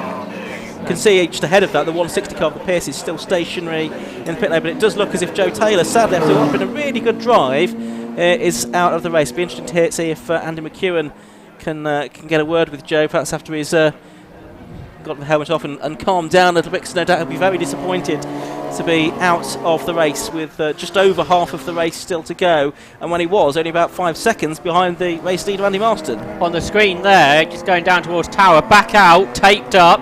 Presumably Rob Baker now at the wheel of the Area Motorsport Civic. It has indeed got a new front bumper on, one without a diffuser by the looks of things, but it is back out there, which is the important thing. They're back out in what position? 23rd place, about 3 laps behind, so we shall see how they get on from there. So it's Marston from Gould from Whitmore. They're the 3 Class A cars at the front. The 4th A car now is Micah Brown, who set the fastest lap of the race earlier on 1:31.1, and 5th in Class A is Will Ashmore and Robert Taylor in the Army Motorsport car, going well there inside the top 6 overall. The one non-Class A car in the top 6 overall is Steve Cheetham, once again going so well in the Class B Porsche. Second in that class, Brett Evans, and third, Luke Handley. Class C continues to be led by the Lightstead and Khan duo, ahead of Rogers and Griffiths in their Civic. And then in third place is Ivan Mayers, who's now taken over from Andy Waters. Andy McEwen, though, who have you got? Thanks, Josh. Well, Joe, you're in the pit lane, not where we wanted to see you. It was all going so well. Yeah, it was fine. I was comfortable out there, really. Holding the pace well. Car felt good. I think it was about 50 minutes in, I reported a bit of a humming noise from the rear left wheel. I think safety car come out about 60 minutes in, and I said to the guys, let's just do a splash and dash, have a quick check over and go back out. Went back out, all felt fine, and then I was just coming into Sonny in here, and it felt like the wheel had come off, and we just found out we've got one stud left on the car holding that rear left in. So they've snapped, 3 of them snapped, which is, we've never seen that before, but it's our first round for Enduro. It was going to be tough. We're 40 kilos overweight as well, so we know we've got the pace really to do. It's just this round was to find out whether the car can hold it, and it's the wheel studs that let us down. So not to worry, I've enjoyed myself, and we got an hour and a half in and showed those boys, who we are. We're here, and we'll come back next time. You're remarkably calm for a man who's just described the sensation of feeling like the wheel fell off at the fastest part of the circuit. Yeah, I'm actually quite in control out of there. I just feel really at one with the car, to be honest, just dancing it round, and I think just stay calm in the car. There's nothing you can do about it. It's nobody's fault, and we've had fun, and I think we showed the sort of pace that we've got, and if the car holds together, I think we would. I think we did really well because we were comfortable out there. So tyres held up well, and we only had to do fuel stops really, and that was it. But hey-ho, on to Spa. Is that it for the day? Yeah, that's it now. We can't. We're not going to. Don't think we're going to get back together. We got some studs, but we're going to find out why they're snapping because there's only one left on the car, and we've only done an hour and a half. So this is what we're learning from. So. All right, bad luck, mate. No worries. Thank you very much. 90 minutes or so left to go of this race, Josh. Andy Marston leading from the car of David Whitmore in second place. Yes, that's a change there for David Whitmore, passing Alistair Gould on the most recent lap of the race. Up to fourth position now, as you can see on the screen, has come Micah Brown. In fifth position, Steve Cheetham, who leads Class B. And then the Class C leader, ninth overall for Andrew Lightstead and Imran Khan. So that's how the order you can see on the bottom of your screen if you're looking out for your favourite team, what position they are in and how they've done. Oh, there's problems there. That's for the car that Ivan Mayers has taken back over from Andy Waters. There was more smoke pluming from the back of that, so there's more problems, isn't there, with that one in. There's our Class C leaders. Don't think we've seen them yet. I think Imran Khan now at the wheel, taking over from Andrew Lightstead out of the chicane, accelerating up towards Tower Corner. They are some half a minute ahead of the competition. The best of the competition in Class C coming from Tom Rogers and John Griffiths, having a good run in the Clio Cup car. Third position in Class C is James and Darren Kell. Fourth position is Nick Dougal and John Munro, who have continued after that issue earlier. And then fifth in Class C, Steve Dolman and Paul Shid. But we continue to look at the class leader here. Imran Khan, former classic stock catch race winner. He won in the 750 Motor Club Road Sport Series, I think here at Croft actually last year in a different BMW, but now sharing this car that's owned by Andrew Lightstead. Also raced in the Classic Stock Catch Championship and won races there too, so staying within the 750 Motor Club this Enduro, but moving up into new championship for the club in the last few years, the TEGIWA Club Enduro Championship, and went so well at Donington Park. They won their class there, got fastest lap 2, and finished actually in 9th position overall, which is the position they're in at the moment. So we have just about had half of this race now. There's still another 90 minutes to go, and I think basically is that everyone has done one pit stop, haven't they? Basically, essentially, apart from possibly we're counting 2 for the Carl Swift Rob Baker team, because they did come in, they made a second stop to fix the damage after Carl Swift had headbutted the tyre barriers at the first elements of the complex. So that car, which is running in 19th position, 2 laps down, that is the one that we think has made 2 stops, so it'll be interesting to see how that pans out in the remaining hour and a half of the race. Looks like Mark Lloyd-Jones and Alistair Lindsay Civics back into the pits too. They were quite well up in Class B at one stage, so this hopefully is their second mandatory stop of the race as well. Andy, though, has more news for us down in the pit lane. Well, I'm with Carl Swift then. Carl, it was all going really well until a moment at the complex which has done what looked like a lot of damage to the car. Yeah, it looked.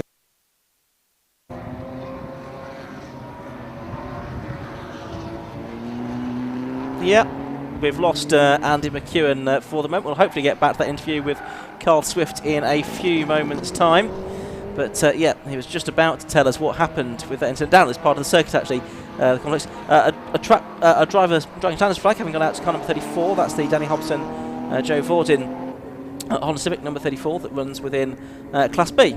Notice David Whitmore is now only 12 seconds behind Andy Marston for the lead of this race, so that gap has come down somewhat since the penalty that the Toyo Motorsport team had earlier on. So bringing the gap down is David Whitmore, where they were very evenly paced when they were together on the circuit prior to that penalty. Lance Gould not too far back, so we've certainly got this 3-car battle up front at the moment, Marston, Whitmore and Gould. But quicker than all of them in 4th place is Micah Brown, who set the fastest lap earlier on there in 4th position.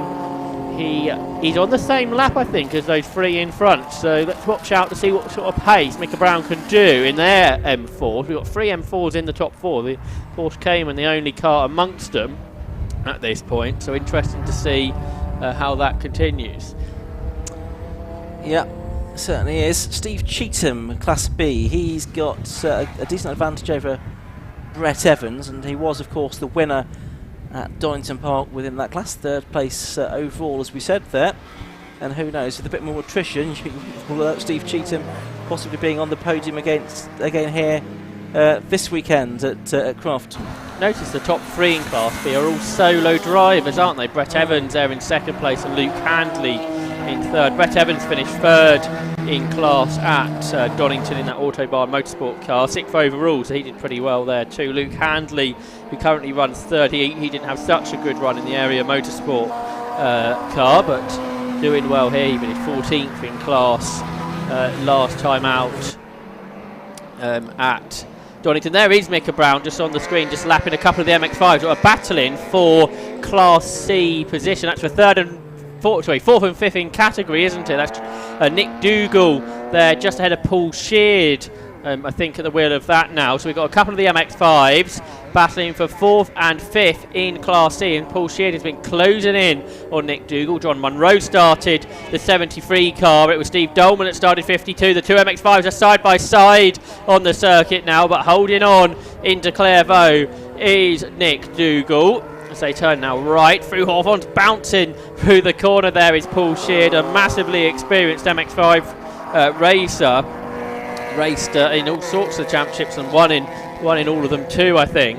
Now moving into this endurance race format, getting the slipstream like proper MX-5 racing, isn't it, Ian? Certainly is, heading into Tower Corner, and it's Sheard that's ahead at the moment as they go into Tower. Dougal then just behind him in the 73 car. That's the car that he's sharing with 2016 MX-5 champion John Munro.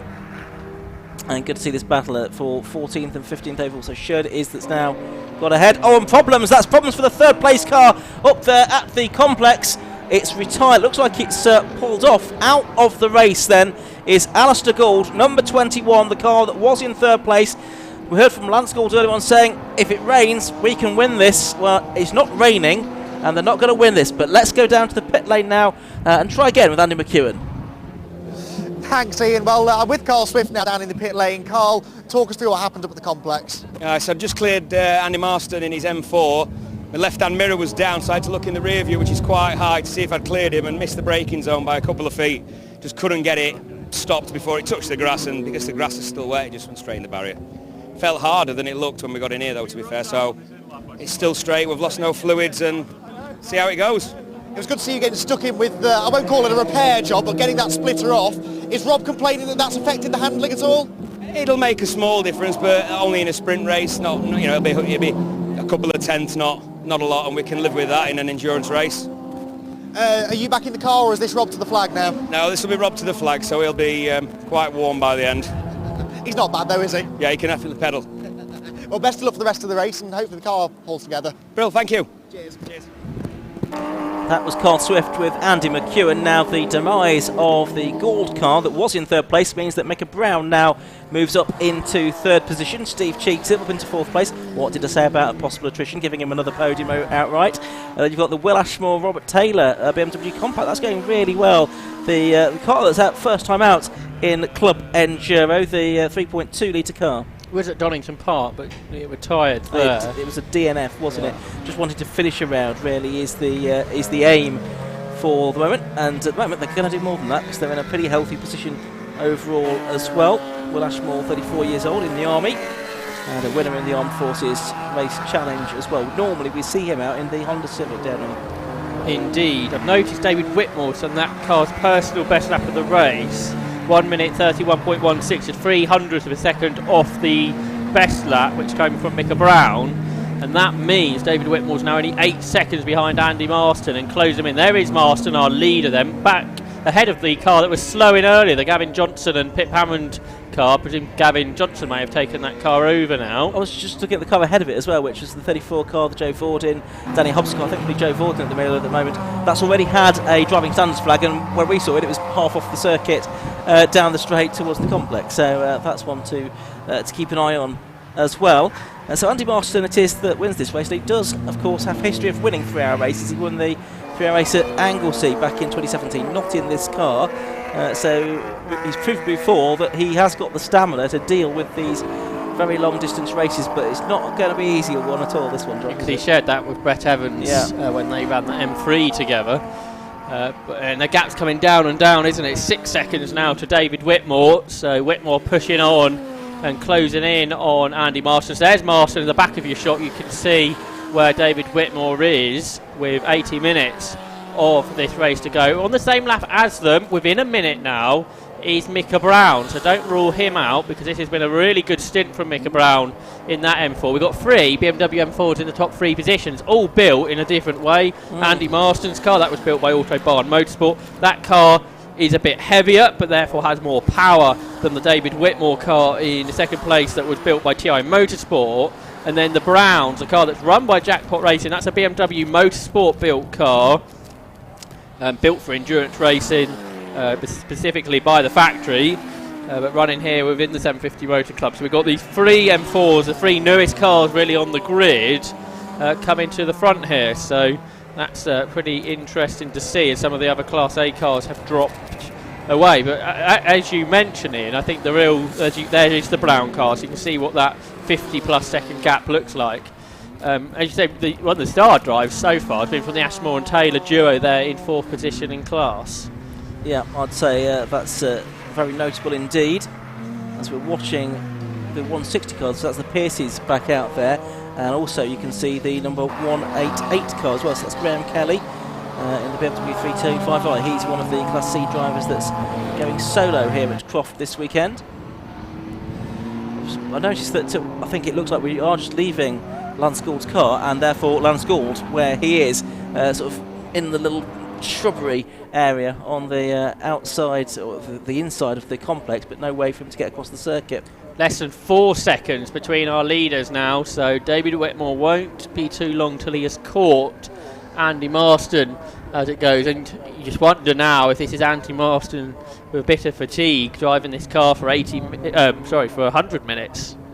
100 minutes into this race, still 80 to go, and a recuperated and fresh Luke Tchaikovsky is still to get into that car in second place. It'll be very interesting to see what the Browns do, whether they leave Micah Brown out there to the end, because as Chris said, Micah is significantly quicker than him.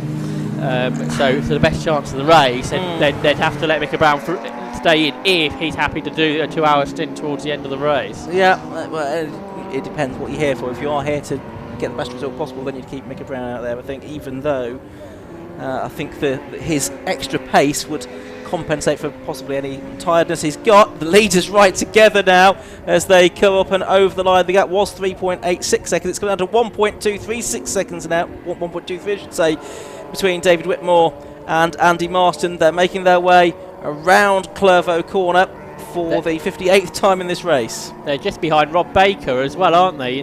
Is that the Civic of Baker? Yes, that's right in there as well. We've also got the Seat in there and the Golf. The Schwitz that served a penalty. The Piercy car, I'm not quite sure who's at the wheel of that one anymore, has gone off but rejoined the race. That's car number 160 that you can see on your screens there. Here is that battle for the lead then, just behind another car that potentially could and should be contending for the victory still, that of Rob Baker out there at the moment. So it's Rob Baker just ahead of the race leading battle, which is separated now by about less than a second between Andy Marston, number 7, the driver from the West Midlands, and David Whitmore, who has been front runner in the M3 Cup and race winner in the M3 Cup in the past.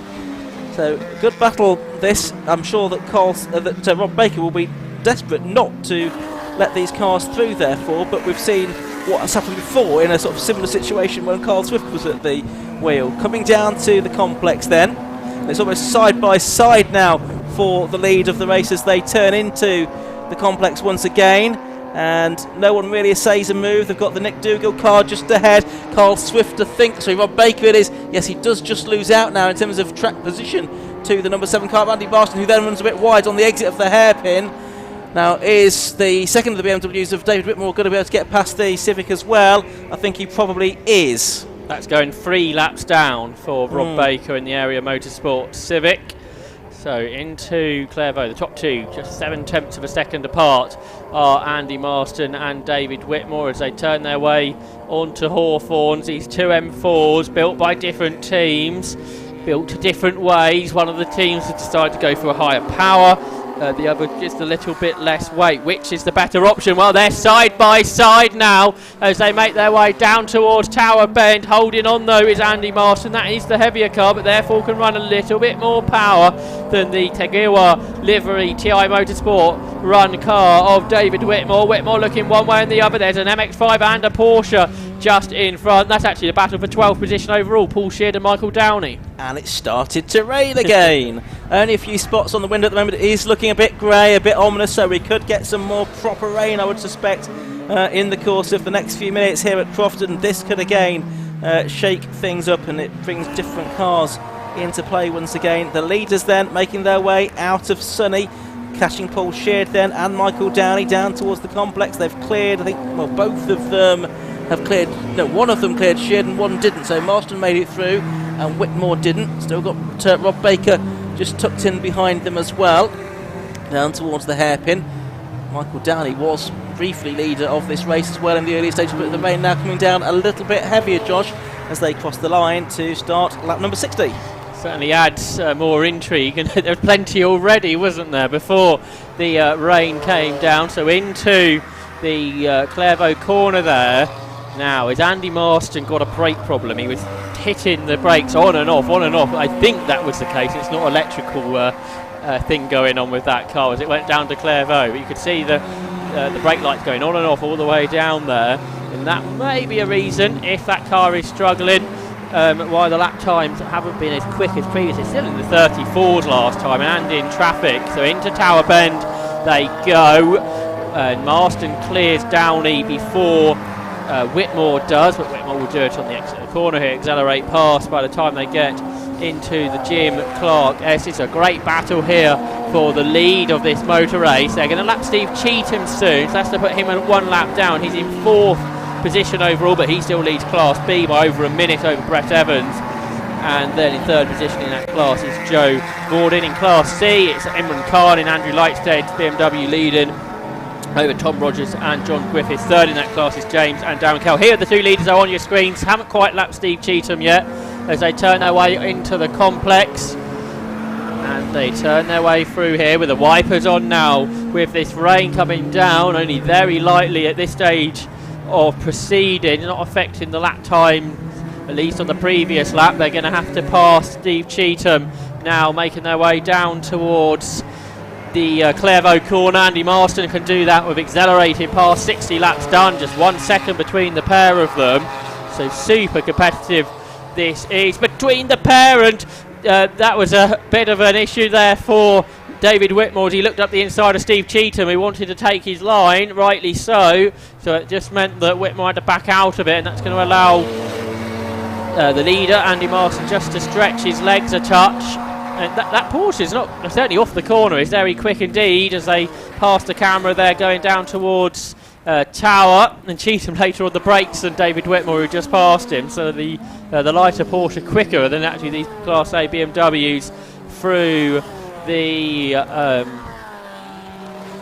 corners. But of course the BMW is much more powerful. They're out to lap Ivor Mares now as they head off down towards Croft and in towards the Sonny in and Sonny out. But I noticed Micah Brown there in third place goes across the line. He's got under 50 seconds now. That was over a minute, well over a minute earlier on. So Micah Brown in his M4 continues to chase down the two leaders. The lapping cars that are being shown the blue flags, they're still in the same order as they come into the complex.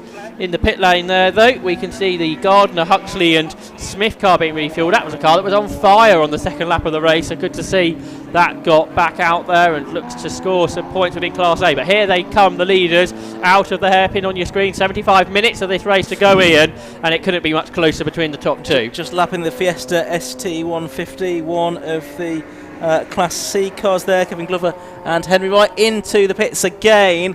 Comes the former Class B lead. That's the number 95 car, which is now well down, having served a 5-minute penalty early on in the race. That's Luke Schlevitz, Andy Bailey. I think it's Andy Bailey at the wheel of that car, possibly about to get into that car, maybe. So, just looking on screens, the Rob Baker car there, 13th position overall now. We also had a question mark whether Darren Ball had made 2 pit stops, didn't we, when there was the latest safety car period. He's there in 8th overall. That might be one for if Andy can hear us.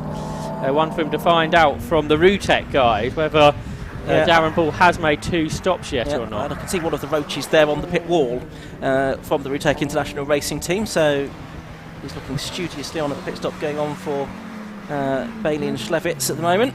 2 leaders are right together now. It was a second and a half at the beginning of the lap, but David Whitmore is right underneath the rear wing of Andy Marston, who's flashing his lights at the Piercy's BMW, the Class C car. The two of them go up the inside of them, and a bit wider therefore is Marston, but he can gather that together for the right-handed element of the corner. So the Autobahn car continues to lead the way. Up into the left-hander now, the hairpin that completes the lap here at Croft with 72 minutes to go. And I guess these 2 cars might be starting to run lower on fuel now, heading towards perhaps the second pit stop of the race. I think these cars pitted about half an hour into the race, didn't they, under the safety car? They did. They are both going to need to stop again, of course, so it could be that this race, although it's very close on the racetrack, and it is decided in the pits, although they'll both have a mandatory 3-minute pit stop. There's also always that subtlety of how quickly you can get in and out of the pit lane as well. It's happening under a safety car, all kinds of random factors, but look how close they are now as they head down the straight towards Tower, and it's still David Whitmore almost getting alongside Andy Marston going down in towards Tower corner that time, but there's actually a couple of car lengths behind him. So very close battle for the lead of the space. These 2 cars which look absolutely brilliant, don't they? Having a really good battle. And in third place across the line now, Micah Brown is less than 45 seconds behind. So he's caught the best part of half a lap in this stint to these 2 cars up ahead. So well, he's lapping consistently in the 131s. He's been doing that quite a lot. Marston that time 134, Whitmore 133 that time through. So he's making up 2-3 seconds on every lap. So that's good going. Absolutely is. The leaders, they're about to lap the Highland and Ingram Janetta G40 into the complex here. The G40 though, look, is quicker through this part of the circuit. Much lighter car, much more nimble than the 2 big BMWs. Well, the Janetta's almost half the weight, isn't it, of those BMWs. So quicker through the complex here, but they will absolutely blast past it down towards Clairvaux. They'll also have to lap the Class C leader shortly, who's just ahead, and that is Imran Khan in Andrew Lightstead's BMW 330. Here come the top 2 then. They've completed 63 laps. There's 4 tenths of a second between them. Before they get to Imran Khan, they've got to lap Graham Kelly's BMW, who's there within the top 20 overall as well. Up towards the chicane, and it gets very tight there as they can't get past Kelly's BMW. They will do so on the run down towards Tower. Marston jinxed right in his slipstream is David Whitmore. Now they're going to outbrake Imran Khan, who stays to the left-hand side of the circuit to let them through, I think. But He can't get through. Absolutely, the big BMWs happen to be stopped there. The M4s at the end of the straight, up towards the Jim Clark S's.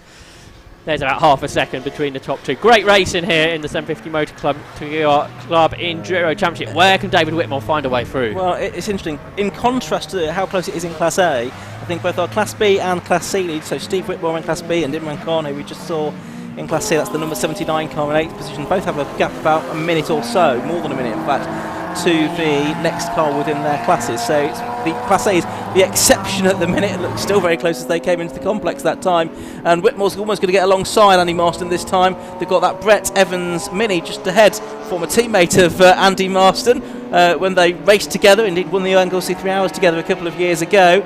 So it'll be interesting to see if that comes into play here. Well, no, it doesn't, because he comes straight into the pit lane. I'm just getting out of the way, out of this battle altogether. He comes into the pits. So Andy Marston and David Whitmore then separated by 0.4 of a second as they went across the line that time. Just lapping the James and Darren Kell MX-5, that's third in Class C. Looks like the rain's a bit heavier down there at Clairvaux into Hawthorne. Spots of rain on the camera lens, but the lap time still in the 35s, where, well, Micah Brown's in the 31s. Marston a bit slower through the chicane there as they try to lap the number 19 MR2 of Harrison, Buckland and Barnes. So once again, David Whitmore right in the slipstream, heading up towards Tower Corner, but he can't go through. No, just 1/3 of a second then between these two BMW M4s as they make their way down towards the Jim Clark S's now. So let's see what happens on the run into here. No, Marston holding on ahead of up on the curbs. David Whitmore, who's in second position. The wipers on still, so the conditions still tricky. Micah Brown's brought the gap down to 42 seconds now, so they continue to catch through the complex.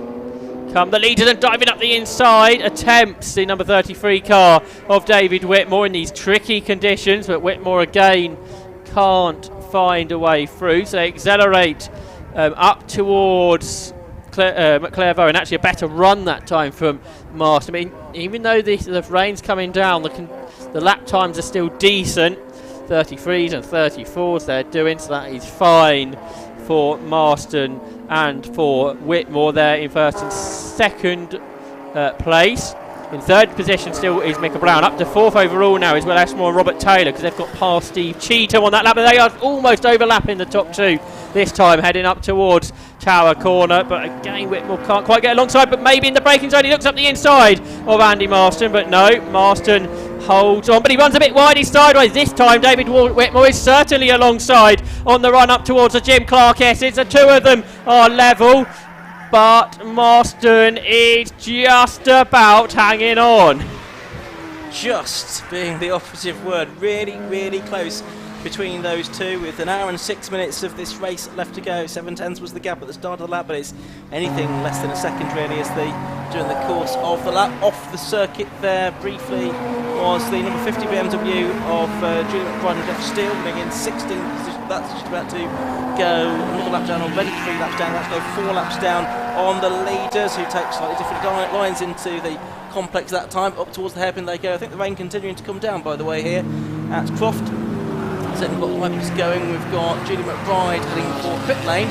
Leaders go across the line to complete their 66th lap. And there's still only a few tenths of a second, half a second exactly between them as they go on to lap 67 of the race. Still, those two battling over the overall and Class A lead. Steve Cheetham comfortably leading in Class B, and Imran Khan, number 79, 7th overall, comfortably leading in Class C as well. Here are the leaders then, coming up to the end of the second hour, battling away as they have been for such a long period of this race. Remember, Whitmore had that penalty, then caught back up to Marston. He dives up the inside, this time into Tower Corner. Is he going to make it work? Marston tries to shut the door, he can't. David Whitmore goes through then to take the lead of the race. The TI Motorsport car that won at Donington Park leads again here at Croft. Yes, so dramatic moment there. Could it be a decisive moment during the course of this race? I'm not sure, because there's still an hour or so to go. We've still got another round of pit stops for the leading contenders to go.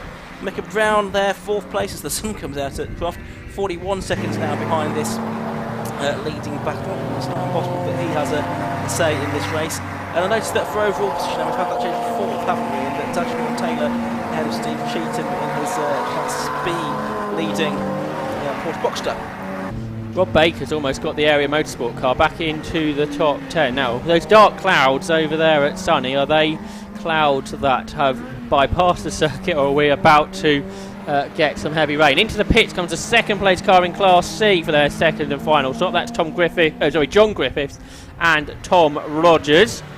Through goes Whitmore then. He's 7/10ths ahead now of Andy Marston. So now the question is whether Marston can hold on, or if hold on to David Whitmore, or whether Whitmore can pull away, just like he caught him up earlier on. There's the pit stop then for the 2nd place car in Class C, the Renault Clio. Yeah, that's the car of John Griffiths and Tom Rogers, the car that started right at the back of the grid after problems in qualifying. So, fuel going in. And with just over an hour left to go, I think we'll probably due another round of pit stops before too much longer. There we can see new fastest lap of the race for Micah Brown, a 1 minute 30.93. That's why his time has gone purple there. That is the best lap of the race. He's got another 2/10ths faster than he went earlier on in the race then, and that's got the lead down to now less than 40 seconds, 39.18. The gap to Andy Marston, 39.88 the gap to the leader. So he's pretty much halved the gap to that top 2 in this stint, has Micah Brown. So, yes, very interesting. There are the top 2, with Whitmore with this slightly bigger margin now. He's got ahead of Andy Marston. Not huge though, for sure. I wonder if that's just the electric system on those cars, because it's the lights come on, flash on and off, don't they? The brake lights. I think they do under heavy braking, don't they? I think that's what they're designed to do.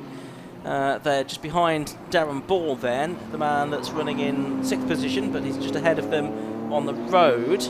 Not anymore, he's not, because they've both passed him on the way into Clervaux Court that time. There is our Class B leader, Steve Cheatham, going through, and actually he's got the car that was in 2nd place within that class just behind him on the road, but Brett Evans made his 2nd stop, didn't he? So he is now running in 16th position overall, and 1, 2, 3, 4th in class at the moment. 2nd in Class B is Danny Hobson, who started that car, but at the wheel at the moment is Joe Vorden. And then 3rd in that class is Michael Downey, who's having a really strong race in his Porsche Boxster, up into 3rd in the class. Off goes the number 73 car. That's Nick Dougal at the wheel of that one at the moment, isn't it? Having taken over from John Munro, Mazda MX-5, the TWP racing car. Together we progress racing. Class C continued to be led by Andrew Lightstead and Imran Khan. And 2nd now after this pit stop of the Clio, you can see on your screen. So 2nd in Class C is now Darren and James Kell. 3rd position is Steve Dolman and Paul Sheard. 4th is the Munro and Dougal car, who Ian just mentioned. And 5th in that class, Ben Highland and Phil Ingram. So front tyre change for that Renault Clio. So unable to go 3 hours on one set of front tyres. They do all the work around here, of course, in a front-wheel drive car. Another front-wheel drive car, that's a Class A car of Rob Baker and Cole Swift. It's Baker at the wheel at the moment. They're into the top 10 overall. They are 6th position in Class A, are Baker and Swift. They were 5th at Donington Park in the class last time. They were one of the many cars that had a problem there. They of course had a problem here too with that incident, but didn't lose as much time as they may have done. So a result is still on here, and they've made those 2 stops. They're the leaders, just coming out of the chicane as we reach the 2/3 distance of this race. Still just a second between the top 2, and they continue to be closed in on by Micah Brown there in 3rd. They do. The gap 37.5 seconds now from 2nd to 3rd, as we've got the Robert Taylor Will Ashmore car is in for their 2nd stop. That's a Class A car that was in 4th position. Also the 19 car is in as well. That's the car that's being shared 3 ways. Nathan Harrison, Martin Buckland and John Barnes. There is the Micah Brown BMW, the Jackpot racing car. In the past, the Browns very much affiliated with Aston Martin, but switched into this BMW at the end of last year. And Certainly Micah Brown really enjoying it here today at Croft, setting fastest laps, the only driver into the 130s and up in 3rd position. Haven't seen that car for a while, the M3 of Tom Collar, number 148, Tom Collar and Nick Selby. They've dropped 20 seconds, obviously had a problem earlier in the race, but still running. And it's still running with good lap times as well. The 134.7 that time through, a best of a 134.45, and that is the kind of pace that really we're only seeing from the very front runners. So had they been able to get a really consistent run together, they could have been fighting out certainly for top 6 places, you would think. Personal best lap last time from Andy Marston, a 1 minute 31.7. So Andy Marston still on the tail of the leaders. More news down in the pits, so Andy McEwen. Well, I'm down here with Thomas Rogers then. You got out to the number 12 Renault Clio. Finally, you were in it from the start. That was a busy stint. It was, yeah. I'm knackered. It was plenty long enough. We were waiting for a safety car, but obviously it didn't come off. So, but no, I think we've done all right. So, I don't know where we are. I think you were second in class when you pitted. Oh, were we? I think so. Happy days then. I'm happy with that. I've done my job. It's up to him now. It is. We've just seen you make a tyre change. Croft always used to be notorious for tyre wear, particularly on front-wheel drive cars. Is that still the case with the new surface? Yeah, it's rough as anything still. So that eats him anyway on the front, especially after this sort of length of time. So yeah, hopefully we'll be all right on the next set and see how we go. Where does your car seem to have an advantage compared to the other cars in your class? We're definitely down on top end speed. We are down the straights, but through braking zones and corners, we seem to make it up there. But trying to get the drag on them down the straights is a bit of an ordeal. It is, but no, it's corners and braking zones really. You've done your job now you've got to sit by the sidelines and watch. Is that better or worse than being out there? It'll be better when I get a drink and then I can sit on there and have a relax, so yeah. We'll let you go. All right mate, thank you. Cheers. Well, we saw there in the inset, the picture-in-picture, we saw one of the tyre stacks had been deranged and was sitting in the middle of the circuit, so not quite sure whereabouts on track that was. Down at Clairvaux, we think. Yeah, you see the yellow flags there being waved. Yes, you can, can't we? I did notice that the Nick Dougal car had gone off again, but I wonder if that was just to avoid the tyres or whether that's how they got there. And that's a bit ominous, I suspect, for what may happen next. Yeah, so you can see the green flags there in the background. That's sort of after that incident. Yeah, actually you can see the tyres as well now as I look out of the window, showing up against the yellow and green of the barriers here at Croft, which is preparing for its round of the British Touring Car, the Quick Fit British Touring Car Championship here in 2 weeks' time. One of the big events of the season here at Croft, of course. The other one being the Retro and Classic weekend over the 3rd and 4th of August, where, as well as racing from the Historic Sports Car Club, they have display vehicles from pre-1979 and military vehicles as well. All kinds of things going on. Check out the Croft website if you are interested in future events here at the circuit. And now, as Josh predicted, we have a safety car going out once again. It's actually the first appearance of the safety car for quite some time, but it is nevertheless the 5th of the race. I suspect the 3 M4s may make the use of this, mightn't they? The top 3 overall. The top 2 have gone through though, I think, Whitmore and Marston, so they won't be able to come in this time. Lots of teams getting ready down there, so anybody that just made their stop unfortunately might lose out tactically here, and this is absolutely what Area Motorsport didn't want in the end, because they lost the laps. Just looking at the times, actually Micah Brown has lost a few seconds actually in the last lap or two. It was under 40 seconds behind the leaders. That's gone back out again now. He's coming round here. The Nick Dougal car comes in, so John Munro might be getting back in that. And Micah Brown continues for now, doesn't he? The leader is behind the safety car, so that's been done quickly. So Luke Tchaikovsky may be getting ready. They're near us, aren't they, TI Motorsport? Yeah, they've all disappeared from the pit wall, so I suspect they're getting ready for a stop. Yes, no one's yet dived into the pit lane since the safety car came out. Except for that MX-5, the Dougal and Munro car, which was the question mark whether they may have come into contact with those when I saw him go through the gravel, but it might have just been to avoid the tyre stack, of course. Oh, no, I wonder if they'll use this safety car as an opportunity to move the Lance Gould, actually Alistair Gould as it now is, Porsche as well. I see he's put his helmet back on as well, which suggests that he may well do that. But we can see the TI Motorsport team and Autobahn Motorsport are getting ready for their pit stops. They both pitted on the same lap last time, didn't they? A lot more fuel's got to go in this time, so they've got to make sure they can get this pit stop done in that 3 minute time. I see right in the middle of them is Will Ashmore and Robert Taylor, who had to pit just before that safety car period. So the safety car coming up towards the end of the line here.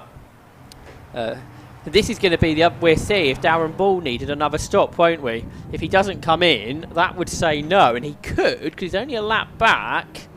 He could very much come amongst this and be a factor in the race. He's only just a lap. That'd be 2 laps behind, I think, won't it? Let's Darren Ball is 2 laps behind the leaders at the moment. That's a shame for him, really. So here they come.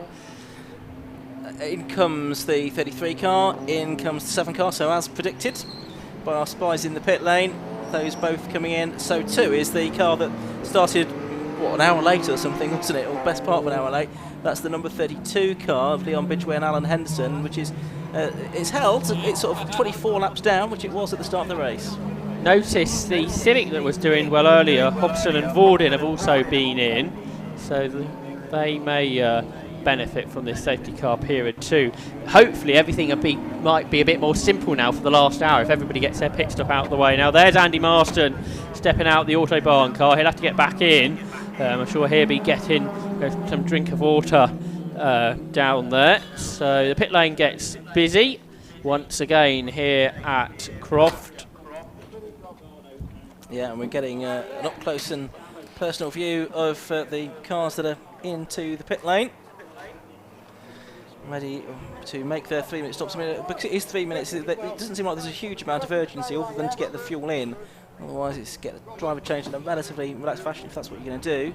If there is indeed a driver change to do, and otherwise, just make sure everything goes smoothly, and you don't waste a second of the precisely 3 minutes. There is time though for a good old wipe of the windscreen to give Luke Tchaikovsky and get him back in that car. I think a clear view for the rest of the race. So Darren Ball, shame for him, he was just at 2 laps down, wasn't he? Because if he wasn't, this I think would bring him right into play, but I think 2 laps down would be too much to catch under the safety car. Yes. Notice Andrew Lightson and Imran Khan haven't come back in because they're now 5th overall in their Class C car. Yeah, and they've got ahead of Steve Cheetham in Class B, so who is in the pit lane and is now going out of the pit lane again, I think. Steve Cheetham has been in. So that could be interesting where he comes out on the overall compared to this. So Micah Brown stayed out as well. That's the other point to mention. So he's the new leader. But tactically for the remainder of the race, I'm sure you would want to pit already, I would think. We're going to get at least one more lap under the safety car. The Alistair Gould car has been rescued. The tyres are in the process of being moved as well down there between Clairvaux and Hawthorns. But I think we'll get probably one more lap under the safety car therefore. So safety car with the Ivan Mayer's car coming into the pit lane behind it now, so that one's coming in. It's the Taylor and Ashmore car that's immediately behind the safety car. At the moment, Darren Ball just behind that, and then Julian McBride just behind that. And those drivers all on different laps. Second place in Class C in Ben Highland and Phil Ingram. They make their way down the pit lane towards their pit box 2. 74 laps been completed by Micah Brown. So now he's put a lap on the other 2. So not really sure what their strategy is here in the Micah Brown and Chris Brown team, but they're just trying something different and see what happens. Andy Marston has made a better pit stop than TI Motorsport, so Autobahn Motorsport car heads out first. So David Whitmore did all that work to gain the position on the track, and now Luke Tchaikovsky is going to have to do similar. David Whitmore out the car, Luke Tchaikovsky in, and he heads off down the pit lane. But there's been quite a few cars between those 2 M4s now. Yeah, there's going to be a couple at least, isn't there? As they get back on. There won't be too much time between them by the time they've caught up to the safety car and so on and so forth, but nevertheless, the battle will need to be rejoined between the 2 M4s, and they'll behind on track there, of course, the Mickey Brown car, but that does need to make another stop before the end of this race, which is now less than 50 minutes away. Safety car lights are out, which isn't necessarily surprising with all the clearing up having been done. So that's heading through the complex now with the Taylor and Ashmore be able to be compact behind it. Mighty little car, that one. Devon Ball, then Julie McBride, then it's the Seat, the flaming Seat there in 4th place. Then it's the Fiesta 5th in the queue. Race gets back underway then with 49 minutes of the race left to go. The 5th of the safety car interventions in this race is over, and we are back and running here at Croft Circuit. So Micah Brown's going to be about 1.5 laps ahead of Andy Marston, or maybe not, about a lap and a third, perhaps. So Micah Brown, our leader, after 75 laps, and only coming out off the hairpin in 2nd place is Andy Marston, who's actually way ahead of Luke Tchaikovsky, because Tchaikovsky hasn't caught up to the train. It's going to be a good gap that Andy Marston's got here, which I suspect is going to become the battle for the win of this race, isn't it, between the two? I'm just wondering if Tchaikovsky actually has pushed on this outlap as much as he could have done, because he's a long way behind the next car in front of him, which has taken the safety car restart. So we can see the gap as he goes out, 21 seconds, so it's going to be a big ask for Tchaikovsky to catch this, I should imagine, to Andy Marston. And then Darren Ball is there in 4th place on the same lap as Marston and of Tchaikovsky, but a bit further behind really. And then in 5th position overall is Imran Khan, leading Class C, but still to make another stop, interestingly. Steve Cheetham, he's done his stops, he leads Class B. I think Brad Evans and Michael Downey have also made their stops. That's the top 3 in Class B. Cheetham, Evans and Downey, all solo drivers in the top 3 positions of Class B. Just watching Imran Khan, which is well on the shot there, making his way through the complex, out towards the hairpin he goes. That on shot there is the 160 car of the Pierces, I think. It was indeed. The FSR liveried car. Comes through and starts another lap here at Croft. So still more than 3/4 of an hour of this race left to go. Darren Ball very sideways there. Now getting the black flag for Hobson and Ford in the number 34 Civic. That's the car that's running 12th overall and 4th in Class B at the moment. Now that was got out of driving standards flag early on, so we'll see if we can find out exactly what that's for, but that car could be in even as we speak. So number 34 into the pit lane because it's getting the black flag. Let's go down to Andy McEwen once again.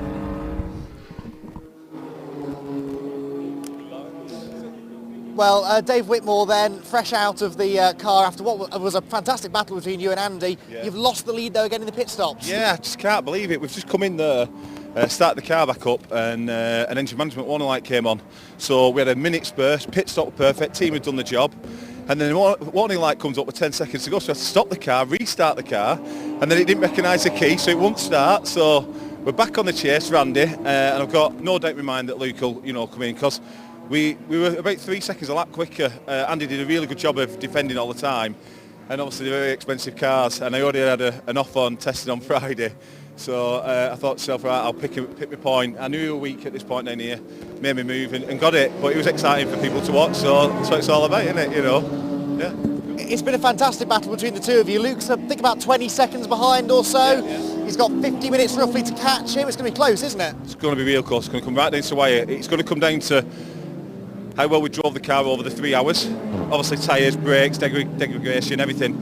And it's really, really going to come down to it, because whoever's tyres goes off first is the lad that's going to come in second place. So hopefully, if all goes well, it'll be all right. Were you managing tyres and brakes in your stint? It didn't look like it. No, I had to keep pushing, but a little bit, when you say managing it, it's not managing it, it's like kind of going in and going, really not wringing its neck, just winding it back to like 98% instead of 100%, knowing that there is 3 hours and then also the team will kill me.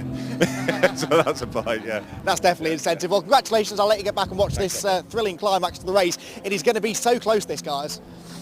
Certainly is. So an engine management issue there, just stymieing the chances of the number 33 team, Luke Tchaikovsky, and David Whitmore, who we heard from there with Andy McEwen. We'll see if they can bounce back from that. So a reminder that the order is, at the moment, Micah Brown leading in his BMW 4, yet to make a second stop. In second place, number 7, Andy Marston. In third place, oh, what a spinner there for the car that was in 8th place.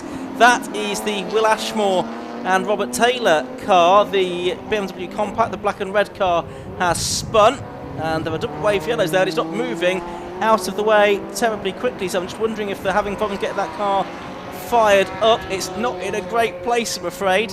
Half on and half off the edge of the circuit at the complex, and finally, I think a sigh of relief all round there. He does manage to get that car moving again, and hopefully that will be the end of that. I was fearing that we may have another safety car period there, but it's not to be. So, just to finish what I was saying then, Darren Ball then in 4th place, number 25, 5th and leading Class C, Imran Khan, 6th and leading Class B, number 43, Steve Cheetham, 7th, number 6, having stopped twice already, Rob Baker brought that car, 8th, number 20, 2nd in Class B, the mini of Brett Evans, 9th, the car that we've just seen spin, Ashmore and Taylor, and it's a stop and go penalty, as you can see on the inset there, for car 148. That is the Tom Collin Nick Selby car, and also number 20, which is Brett Evans, the man that's in second place in Class B. So they're going to have to call to the pits, and they'll find out as well what their stop go penalty is for, because depending on what it's for, it depends on how long they have to stop before they can go again.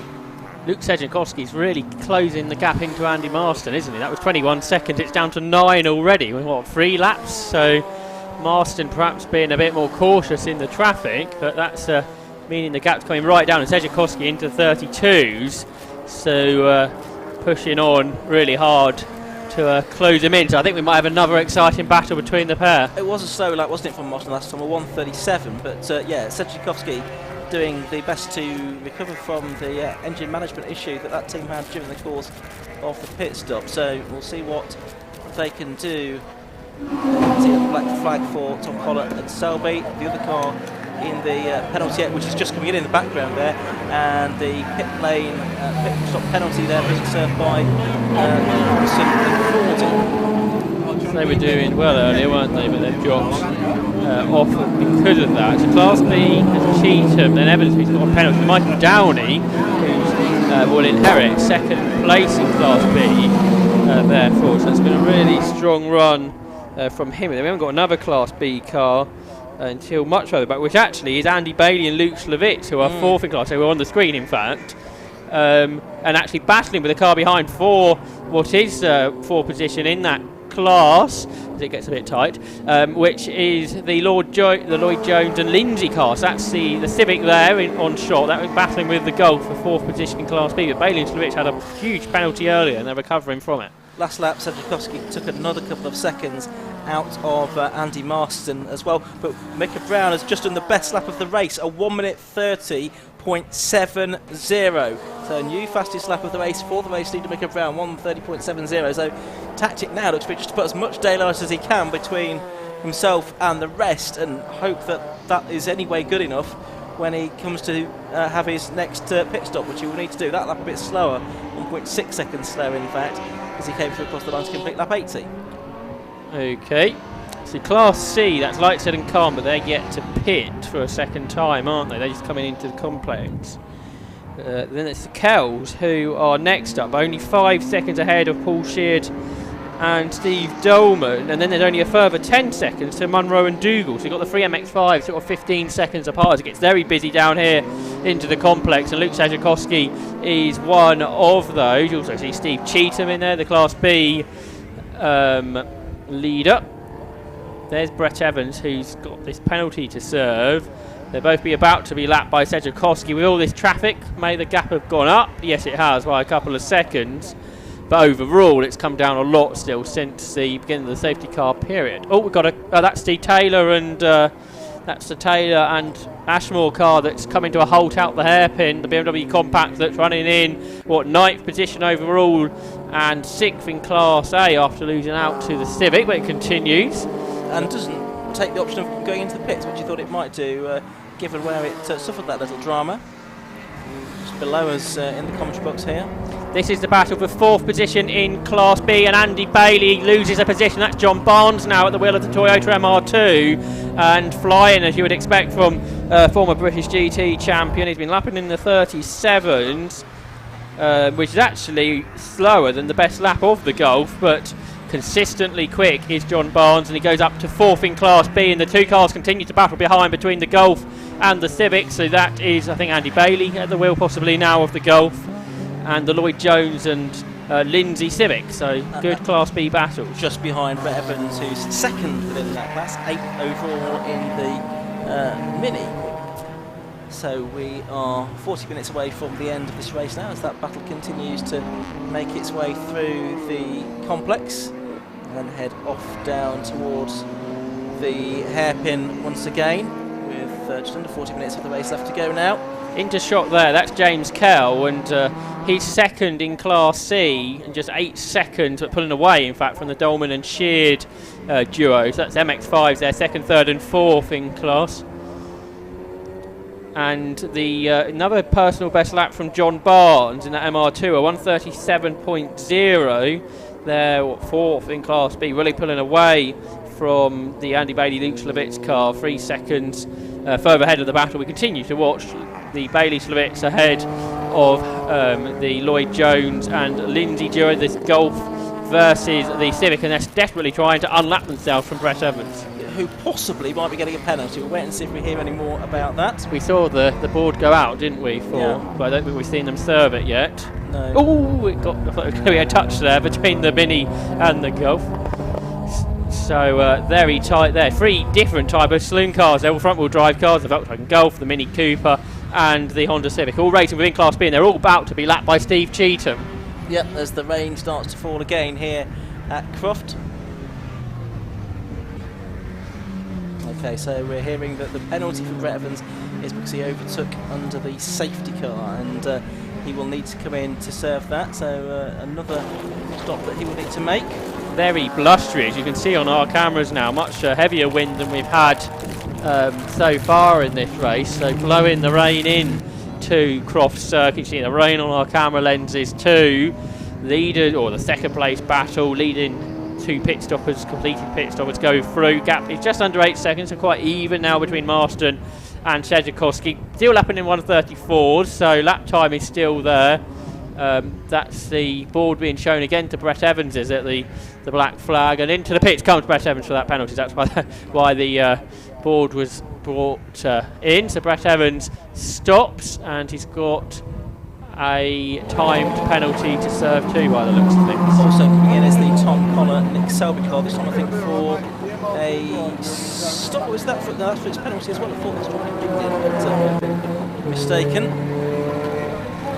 Here's Micah Brown coming out of the hairpin. What sort of lap times is he doing now with this rain starting to come down? 5.68 that time through, so that's 5 seconds off his best. Yes, it certainly looks heavier rain than before. Brett Evans goes. Now, is he still ahead of Michael Downey? We may have not lost a place in the class, actually. So it looks good for 2nd still for Brett Evans. Did he finish well up in 3rd in class last time out at Donington Park too? So in that Mini Cooper, not necessarily the obvious choice of car for this. Brett Evans going really well. It's a really good looking car, the Autobahn Motorsport Mini Cooper too. I think big wheel arches on that one. That always makes cars look more spectacular. It does. It looks very menacing, doesn't it? It looks like it's going to be quick, and it lives up to that as well, which isn't always the case. 35 minutes left to go with this rain coming down, but actually the sun's coming out as well at the same time, so it's these very changeable conditions that we've had for much of the weekend here at Croft. Will it have a final say, I wonder, in how this race pans out? The gap came down as they get used to these conditions for 2nd between Marston and Tchaikovsky. Came down to under 6 seconds on that lap. I notice a change though for 4th in Class B, because Bailey and Slavitz got back past the MR2 of Harrison, Buckland and Barnes. Yeah, that just popped up on the type of screen as well. So the 95 car made an advance. It was a much slower lap that time for car 19, the MR2. Into the pits comes number 11 then. That is the race leader. That is Micah Brown, as you can see on screen. a couple of cars stopped there.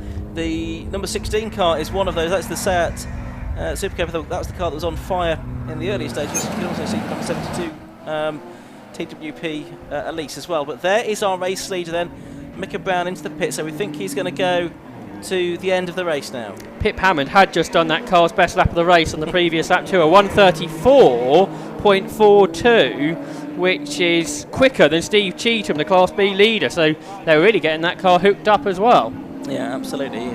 Some encouragement then to take from the weekend as we watch the fuel go into Micah Brown's car, but we suspect that while this is all happening, we'll have a change of leader once again. But who's going to get into the car, I think, is the bigger question here, isn't it? Will it be Chris or will it be Micah Brown? Gap for what will become the lead is coming down to Andy Marston, only 4 seconds ahead of Luke Tchaikovsky now as they complete their 83rd lap of the race and go ahead of Chris and Micah Brown, who may lose out to Darren Ball too here. The Class C leader is in as well. That's Imran Khan to let Andrew Lightstead take the flag in that. Just watching to see though if Darren Ball may move up onto the podium positions here, who made those early pit stops.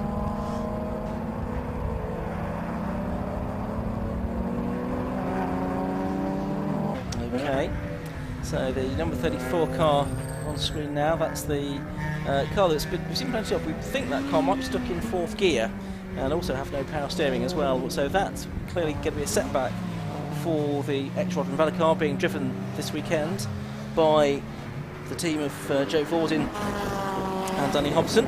They've dropped to 24th place on Lapin, about 10 seconds off, and another car's pulled off. The attrition suddenly getting bad, and that's a car that set to the fast lap earlier. I don't think it's got it anymore, but that's Liam Bidgeway and Alan Henderson who were going so well. It's accelerating across the line and moving into what I believe will become a podium position. Darren Ball, as the Browns continue to pit in this jackpot race in M4.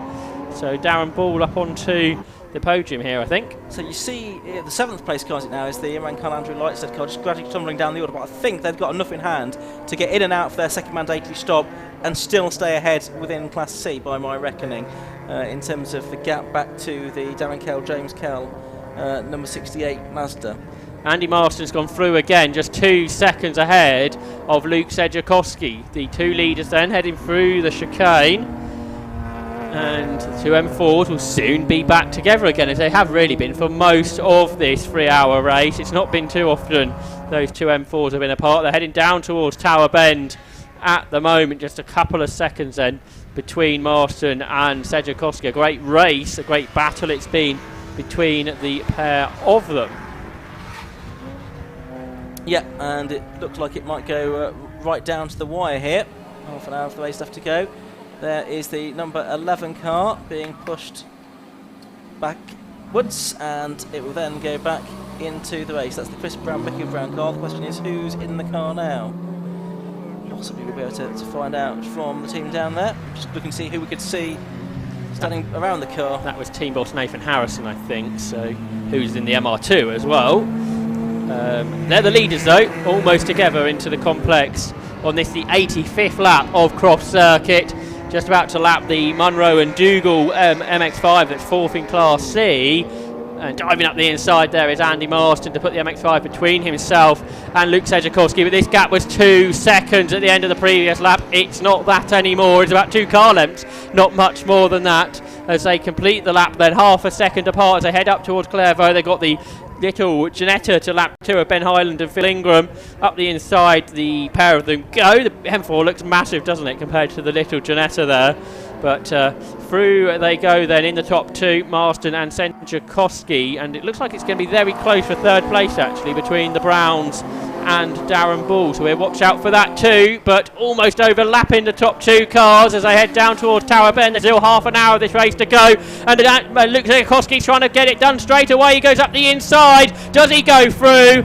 No, he doesn't. Andy Marston holds on. And look who's just ahead of them on the road as well. It's Rob Baker in the Civic, who's not going to be an easy car to lap. That car's still in 6th position after its various dramas, and they're almost going to be overlapping through the Jim Clark S's there. The Civic actually I think is going to get out of the way on this occasion and lets the leaders through. So it is still number 7 Andy Marston that's ahead, number 33 Luke Tchaikovsky in 2nd place. Round Sonny they go.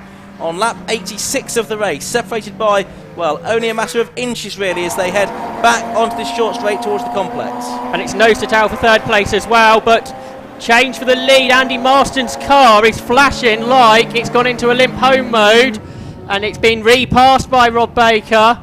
What a shame, just as the battle was going on for the lead, it looks like Andy Marston's got a problem. The lights are flashing a bit like when the car goes into a limp home mode, and we really see when it comes off the complex how it accelerates off the corner. It's being passed by Class C cars. Andy Marston is for the pit lane. Such a shame, such a good drive from solo driver Andy Marston. That had been his into the pit, so that means this is going to remote the battle for second place at a nose to tail, almost heading down towards Tower Bend between Darren Ball and Micah Brown, or Chris Brown, whoever's in that car at the moment. I guess on lap times we may be able to work it out, but what may become the battle for second place, head down towards the Jim Clark. Yes, it's still in the pits is Andy Marston. Also in the pit lane is Andy McEwen. Well, I'm here with Micah Brown. We were just speaking off mic and you said you'd be really happy with a podium. Looks like it might now be second place. Yeah, it's just as we were saying, it looks like the guys that were fighting for the lead came in, so that's looking good. I know it's us, the three BMW M4s at the front, so yeah, be very happy with the podium after all this, very happy. Your stint was a long one, but it was a fast one as well. You were putting in good pace and you were quite happy just to stay out there logging laps. Yeah, no, I felt really good in the car. The guys at 22 GT have set it up so well. It's absolutely no problems. Going around, tyres fine, pressure fine, brakes fine for, I think I was doing about an hour and a half out of 45, so no problems at all, yeah, really good. Traffic out there, there are a few fewer cars out there now than there were at the start, but were the ones that are left behaving themselves?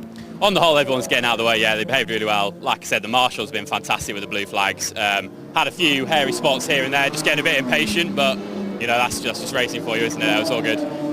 I'll let you get back to it because the number 7 BMW's just rejoined the track. We'll wait and see if you're in second place. We're going to head down to the number 7 pit and see if we can find out what happened. Yeah, that car back out into the race then, Andy, as you say.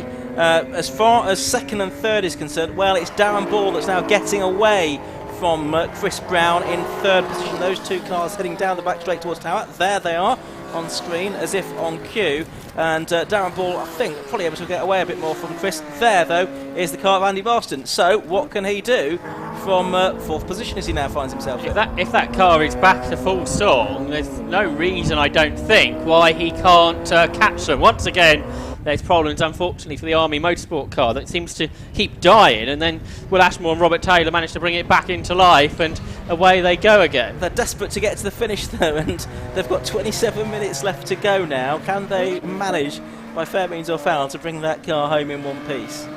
27 minutes remaining, as I say. It's the Tchaikovsky car leading by a minute and 17 seconds from Darren Ball now, so barring disaster, that looks pretty good for victory. We've got the Marston lights. I think they've been flashing the lights of his car since he came out of the pit lane. I think the speed of that car still looks okay though, Josh. Yeah, the front lights are fine. I think they're the ones we want to look out for. The brakes lights come on and flash, but every light was flashing on it before, which it isn't doing now. And he's starting to catch Chris Brown already as Darren Ball comes through, and Darren Ball's just done his personal best lap of the race, a 1 minute 33.8, pulling away from Chris Brown there in fourth place, but both have been closed in by Andy Marston, who just does his personal best lap of the race straight away out the pit lane. Interestingly, the news was that the problem with that car was actually a puncture on that car as well, nothing to do with the engine management or anything like that. But the flashing lights would have been hazard lights warning everybody else, yes, wouldn't it? So yeah. Talking of flashing lights, there goes Chris Brown flashing his lights that anyone will take any notice as he goes through, passing some traffic down into Tower Corner. He's 3.25 seconds behind Darren Ball, and he's now in this position where he wants to try and catch back up with Darren Ball, but he's also conscious, I'm sure, that Andy Marston is bearing down on him on that lap. Marston did his PB, as you say, and it was 2.5 seconds faster than Brown, so give it another lap and Marston will be on Chris Brown for the final podium position. And he might be able to catch Darren Ball before the end as well. Class C, Andrew Lightson and Imran Khan did come back out in front, so they lead Class C. Second in that class are the Kells. James Kell just does the personal best lap of that car, 1:37.5, pulling away therefore from Steve Dolman and Paul Sheard. Teams Monroe and Nick Dougal have dropped much further back too there in fourth in class. Fifth in Class C is Tom Rogers and John Griffiths, who really lost out because they made that second pit stop under green flag conditions. They're on the screen there just behind Andy Marston, who continues to close in once again on Chris Brown. Across the line they come then. 25 minutes of this race to go. 4 cars still on the lead lap of this race. Tchaikovsky 75 seconds ahead of Darren Ball, who's 5 ahead of Chris Brown, and just 2.5 between Brown and Marston. So they certainly should be together before too much longer. The race leader just goes across the line, so he's what, 3/4 of a lap ahead of the others. Out of the chicane then comes Chris Brown there. Now Andy Marston's got a lap Julian McBride first, or Julian McBride and Jeff Steele car that's running in something like 7th place in Class A, and he gets out of the way. He's many laps down after that early problem, which they managed to get fixed, the Jeff Steele team. So there's the gap then, 3rd to 4th. Chris Brown to Andy Marston, 3rd to 4th. Yeah, that is one of the things to keep an eye on then in the next 20 minutes or so. There is the 11 car of Chris Brown, and yeah, that gap coming down hand over fist, as you can see. Julian McBride just behind them on as well as thinking, and on 50 car. Down towards the complex now, there's green flags on the exit of Sonny, so something has gone off on the way in, possibly. What car is that? Is that Darren Ball's car? Does that make sense? Yeah, it is Darren Ball's car that's been off at Sonny. You can just see it rejoining on the right hand side of our picture. So the man that was in 2nd place has thrown that away, it would seem, and has gone down to, what would that be, 4th position, as we've got this battle on screen now. This is therefore the fight for 2nd place between Chris Brown and Andy Marston. So it's back to 3 M4s within the top 3. So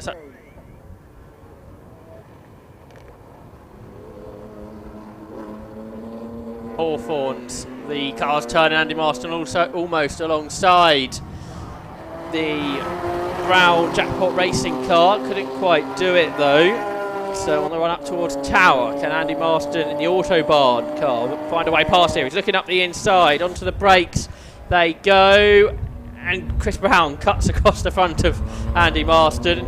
So Marston doesn't go past at that part of the circuit. Darren Ball's 18 seconds behind. Now if Chris Brown can hold Andy Marston at bay here, Darren Ball might be able to do something to close that gap in, potentially. We shall see. But again, Marston, he's looking very racy indeed, looks up the inside. Chris Brown isn't going to let him have that, but he drifts out wide, and this time I think it's going to be inevitable that Marston goes through, but he might not. They're side by side still as they come up to the complex. Very little between the two cars. Round the outside attempts Marston. It's a difficult place to get that done, especially in big cars, as these M4s are, but he's got the inside line for the right-hander, and that means he should go through, but the inside line therefore for the hairpin for Chris Brown means he can re-challenge. The two cars are level as they come off the corner, accelerate up towards the Clairvaux corner. The BMW Motorsport built car for Brown, the Autobahn Motorsport built car for Marston that's on the inside line, does make it work, goes through into 2nd place. So Andy Marston back into 2nd. But really, Ian, we've been robbed of a battle for a race win that we were looking forward to between Andy Marston and Luke Tchaikovsky after that puncture. On the inside you can see the number 34 car, the Civic that was in strife earlier on, as we mentioned. Across the line has just gone Luke Tchaikovsky, a gear gain to complete lap number 91. Last couple of laps have been a bit slower, 137s, 135s, than the cars behind him. So I think everything's okay with Luke Tchaikovsky's car, but we just need to keep an eye on that to make sure there's no problem developing with it for the final 9th of this race. 20 minutes left to go. Down to the length of a sprint race. I don't sense that we're going to have any particular drama within the classes either, at least in terms of the win is concerned, unless either of Steve Cheetham or Andrew Lightson in the rank car, I'm not quite sure who's the winner of that car at the moment, have problems. They should both take their respective classes, I think. But strange things have happened in the TEGIWA Club Enduro Championship in the past, haven't they, Josh? in all sorts of endurance racing. Of course, it was only a couple of years ago at Le Mans where Toyota looked all set for the win, where they broke down on the final lap of the race. So certainly at club level, we don't want to rule anything out. That car with the gearbox problem back into the pits, the Danny Hobson DH Racing car, and they push start it therefore to send it back out with 20 minutes of the race to go. It looks like that car's had an off as well, doesn't it, with the remnants of what it went over on the pit lane there. Doubles his combine harvested by the looks of it, doesn't it? 20 minutes to go. There's first and second in Class C, but they're not on the same lap. Andrew Lightstead and Imran Khan's BMW ahead of the Kells Mazda. So 88 laps for the BMW and 87 for the Mazda. So it's one lap that's between those two in Class C. The Kells are now 40 seconds ahead of Dolman and Sheard, so they're dropping away. In third in Class C. Second and third in Class B is not too large of a gap, is it? 23 seconds Brett Evans to Michael Downey, but I think Brett Evans should be okay there. It's closer for fourth in that class though, because Andy Bailey and Luke Slavic's only 3 seconds ahead of the MR2, the Harrison, Buckland and Barnes car. So fourth and fifth in Class B could still change in the final moments of this race.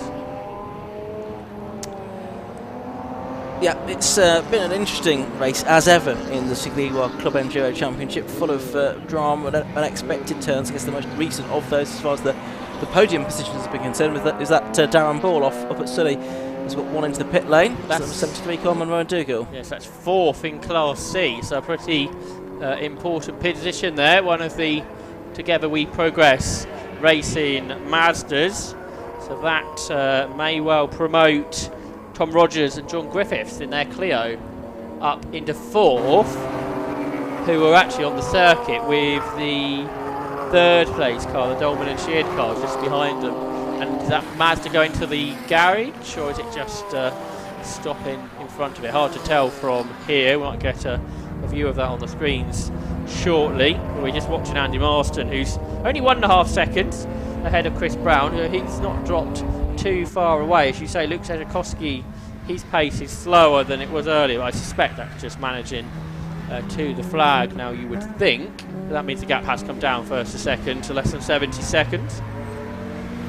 To that man there, number 7, Autobahn Motorsports' Andy Marston, who's about to lap actually our Class C leader, Andrew Lightstead. They're just ahead of him as they turn their way through Sonny out and up towards the complex once more in this race. The 93rd lap is about completed by Andy Marston and Chris Brown. Luke Tchaikovsky's already done that, so we see the Munro and Dougal car still in the pit, so that means up to fourth in Class C comes Rogers and Griffiths, fifth for Highland and Ingram, sixth for Mares and Waters, so quickly dropping back is Munro and Dougal because of this unexpected pit stop. See, Darren Ball's car's got a bit of damage. I wonder if that's part of the reason when he had that off up at Sonny when he was in second place, a bit of damage to the front left-hand corner on Darren Ball's BMW there that sits in fourth place. He hasn't really closed in at all on Chris Brown, has he? So that doesn't look to be anything that may change. As far as I can work out, fastest laps, obviously Micah Brown, fastest lap overall at 1:30.70. We think it was Pip Hammond in the Lotus, fastest lap in Class B. Of course that car retires a little bit earlier on. That did a 1:34.42 just before it expired. And in Class C, I think the fastest lap was set by the Gilletta in 18th place, car with 40. The Highlands and England Gilletta did 1:36.37 in the earlier part of the race. Got lap 65. We're now on to lap 95 of the race. I imagine Pip Hammond would be very encouraged by that. See that the pace now, the car would appear to have. There is our Class B leader, in fact, Steve Cheetham, who's in 5th position overall, just turning his way left through the hairpin there at the completion of another lap for that Porsche Boxster that was a class winner last time out at Donington Park 2 for Steve Cheetham in the Lodge Sports Racing car. Turns his way on to Clairvaux. He finished third in the class in the championship last year and was a multiple podium finisher but never won the class last year, and he's hoping here for a second dose of Class B victory in the final 15 minutes of this race. Second in that class, Brett Evans, is actually being closed in by Michael Downey, who's been going really strongly in his Porsche. 18 seconds, second to third in Class B. A bit of a gap back to the rest. Bailey and Slavitz fourth, just ahead though of Harrison, Buckland and Barnes. It's 1.6 seconds between fourth and fifth in Class B. Of course, if it finishes this way, we'll have the same set of class winners, won't we, as we did at Donington Park. And on this occasion, as things stand, I don't think any of them will get the fastest lap bonus points, which would leave Andrew Lightstead and Imran Khan leading the championship after round 2. Because they did pick up the fastest lap bonus point within Class C at Donington Park. But still 15 minutes to go, it could all change. Impressed here with Chris Brown, because he didn't have huge amounts of pace in that first stint he did, but he's keeping up with Andy Marston, isn't he, this time? The car's just coming down into the complex. 1.1 seconds at the beginning of the lap, a bit of traffic there for Andy Marston, and therefore Chris Brown not far away. So I guess we really shouldn't discount out a change again of the second position, because Chris Brown is staying roughly with Andy Marston as they turn their way through towards the end of the lap. What is now a Sonny Croft once again as they cross the line then to complete the lap. 1.1 seconds was the gap between the two of them, and I think it stayed fairly similar, but there's traffic into Clairvaux, which means Chris Brown is almost on the tail of Andy Marston now, just lapping the Stay at Leon Euro Cup car of Malcolm Cleland and Mark Jones, the final Sayat Euro Cup car before Sayat Sport decided to move their attention to TCR cars. You mentioned it's sunny, just looking at where the weather's been coming from. I think, touch wood, we should be good now until the end of the race. I don't think, he said, doing his Michael Fisher impression, we'll have any more rain before the end of the race, just to throw a last minute spanner in the works. Michael Downey's got that gap in Class B to Brett Evans down to 15 seconds now. That was over 20 earlier on in this stint, since Brett Evans had that latest penalty. Michael Downey in the Porsche Boxster this year. Only started racing last season in Club Enduro. He was in the BMW Compact in Class C, then moved up a class for this season. He was only 12th at Donington in Class B, so going great guns up there in third position and chasing down Brett Evans for second position in class. But ahead of both of them is Andrew Lightstead and Imran Khan, who I don't think, well, so that second stop they didn't make under the safety car, did they? So probably lost a bit of time there. And if they were in a higher class, there they are, the Class C leaders. If they were in Class B, they would have been in second place. They're 7th overall. They finished in that place, I think, at Donington Park as well, winning the class. And finished 9th at Donington, so a couple of places further up here. The two classic Stock Hatch graduates going very well again into the final stages.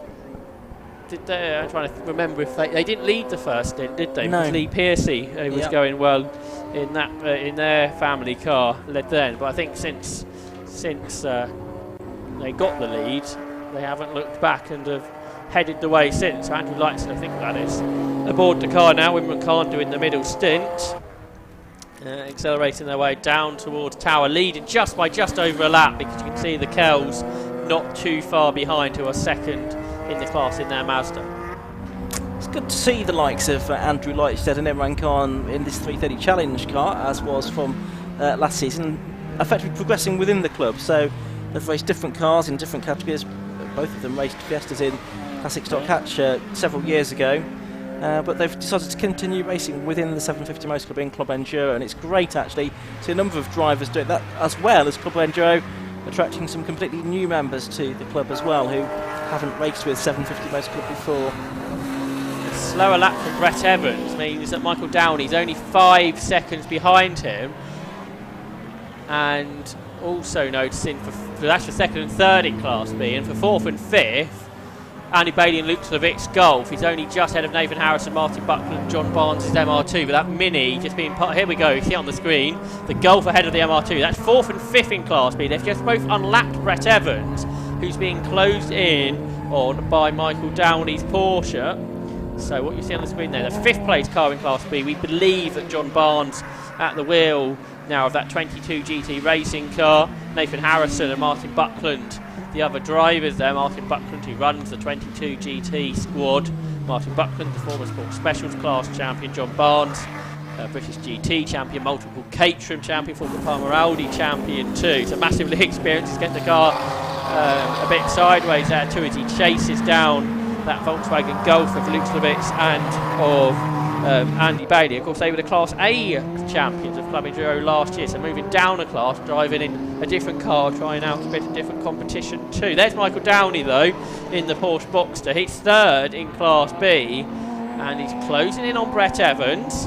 Michael Downey, well, all top three in Class B, all solo drivers, Steve Cheetham, Brett Evans and Michael Downey. But let's see what Downey can do about Evans for second in the class. It was 5.8 seconds at the end of the previous lap. It comes down to 3.6 seconds. So watch out that battle between the Mini and the Porsche, as well as the battle we're watching on the screen between the Volkswagen and the Toyota. So Class B certainly have some changes here in the final 10 minutes. Yeah, all quite dramatic. I mean, Steve Cheetham well clear in this class in his Boxster.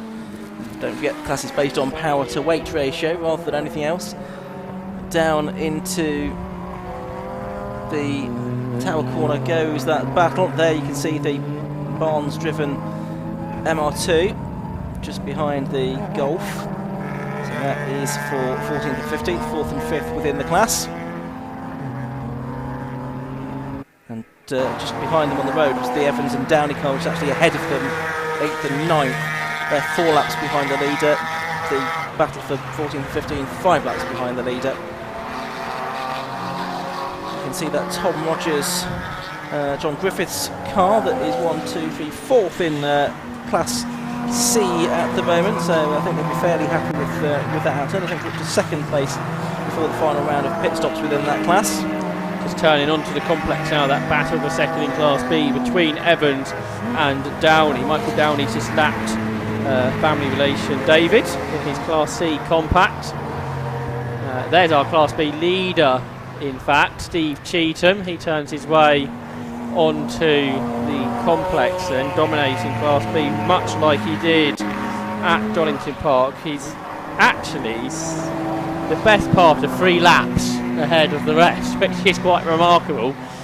Good strategy to get there too, because as you said, he didn't get fastest lap at Donington. He's not got fastest lap currently here either, so just good consistent pace, good strategy throughout the distance too. Looking down at Tower Bend, 4th and 5th in Class B are absolutely together now, because the Golf has been caught by the MR2 once again, and also heading down there the second and third case cars in that category getting closer together, because Brett Evans now only 2.5 seconds ahead of Michael Downey. Just 7 minutes to go, so there's still time here for Downey to close him in. There's Cheetham on your screen. He's the class leader. It's all about the battles behind him in that category, Class B. So it's the 43 Porsche of Cheetham that leads the class at second, number 20 Mini, 76 Porsche third, fourth is number 95 the Volkswagen, and number 19 the Toyota. That's the top 5 in Class B. It's the 4th and 5th place cars in that class that arrived by us first, with still Bailey and Slovitz ahead of the MR2. I guess the more important battle is for second in the category, and they're almost together now. Brett Evans has almost been caught by Michael Downey as the 4th place battle are nose to tail as they cross the line. So, and we can see that on the screens now. So this is for 4th position in Class B. The Toyota's just done its personal best lap of the race, quarter of a second ahead into the Clairvaux corner they go in. Now the next cars that come into your shot will be second, not quite the next car.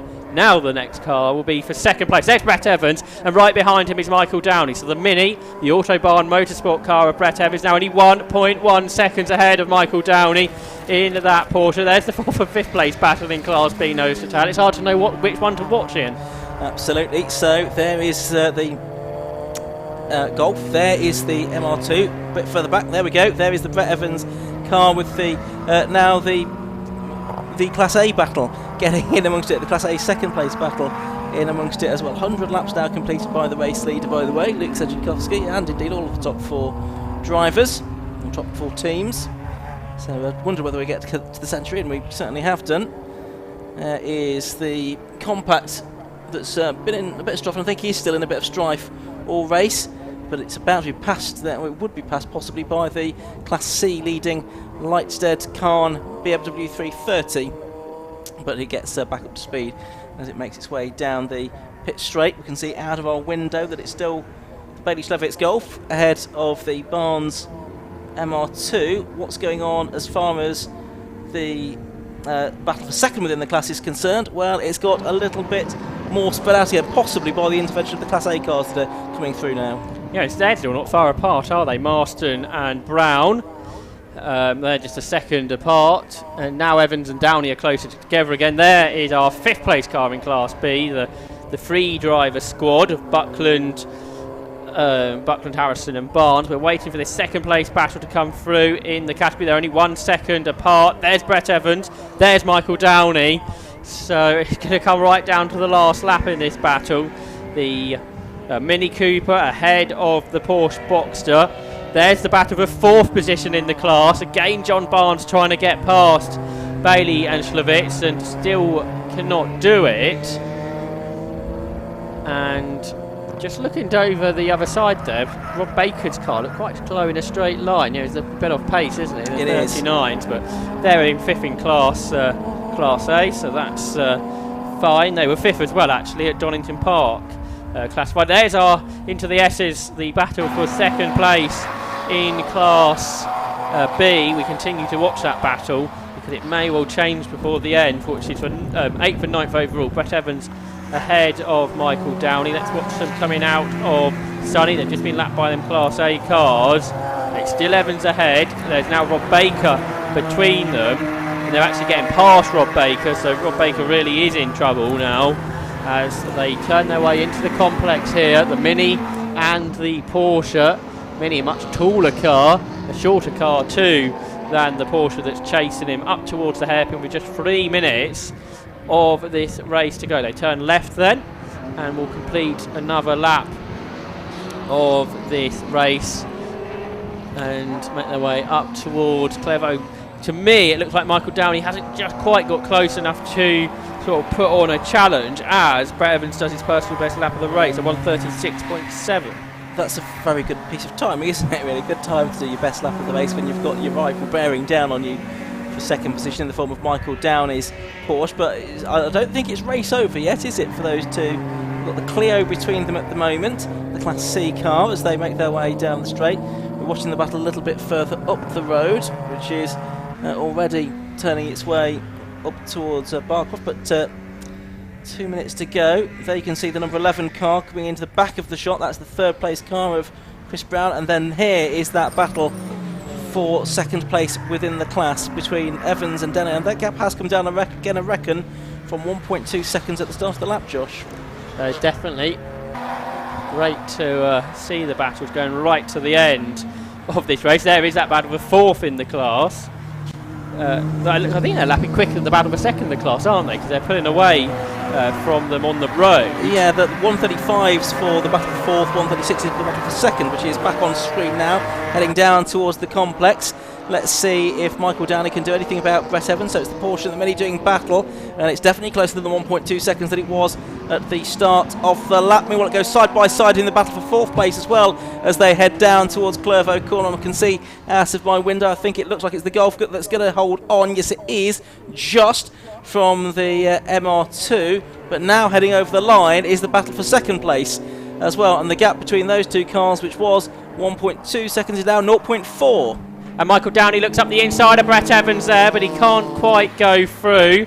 So those cars are heading up to Hawthorns as the battle for 4th place are heading down towards Tower, and John Barnes right in the slipstream of the Golf here. Might be able to go through. He's trying to go around the outside, and he can't quite manage it. I get distracted as cars go almost 4 abreast across the line, but that didn't do anything. And Michael Downey's got a good run here on Brett Evans. You're going to see the 2 cars appear on your shot now. They are overlapping, are they, as Michael Downey looks to the outside. Is he going to get past Brett Evans here as we go into the final seconds of this race as well? And Downey's trying ever so hard to get alongside Brett Evans, just can't quite do it on the run up towards the Jim Clark S's. The leader, Luke Tchaikovsky, has just started his final lap of the race there, the 105th and final lap of the race, so just over a lap to go for these Class B battles for position that we've been talking about. The battle for 4th is just coming into the complex now, and just about to go to the back of the shot that you've just seen was the battle for 2nd place as well, but it's still the Golf ahead of the MR2, so it's sort of 2 different types of car battling with each other in the battle for 4th and the battle for 2nd. There is the battle for 2nd place. Downey, it looks on this shot as if he's alongside, but I don't think he actually is. No, he's not quite, as they come into the complex, so it's still the Mini holding sway over Michael Downey in his 2nd season of racing then in that Porsche Boxster. Out of the complex they come, down towards the hairpin for the penultimate time. Has a look at the inside there. Can he make it through? No, he can't. And so he will go on to the final lap of the race with his chances running out of getting P2 in Class B.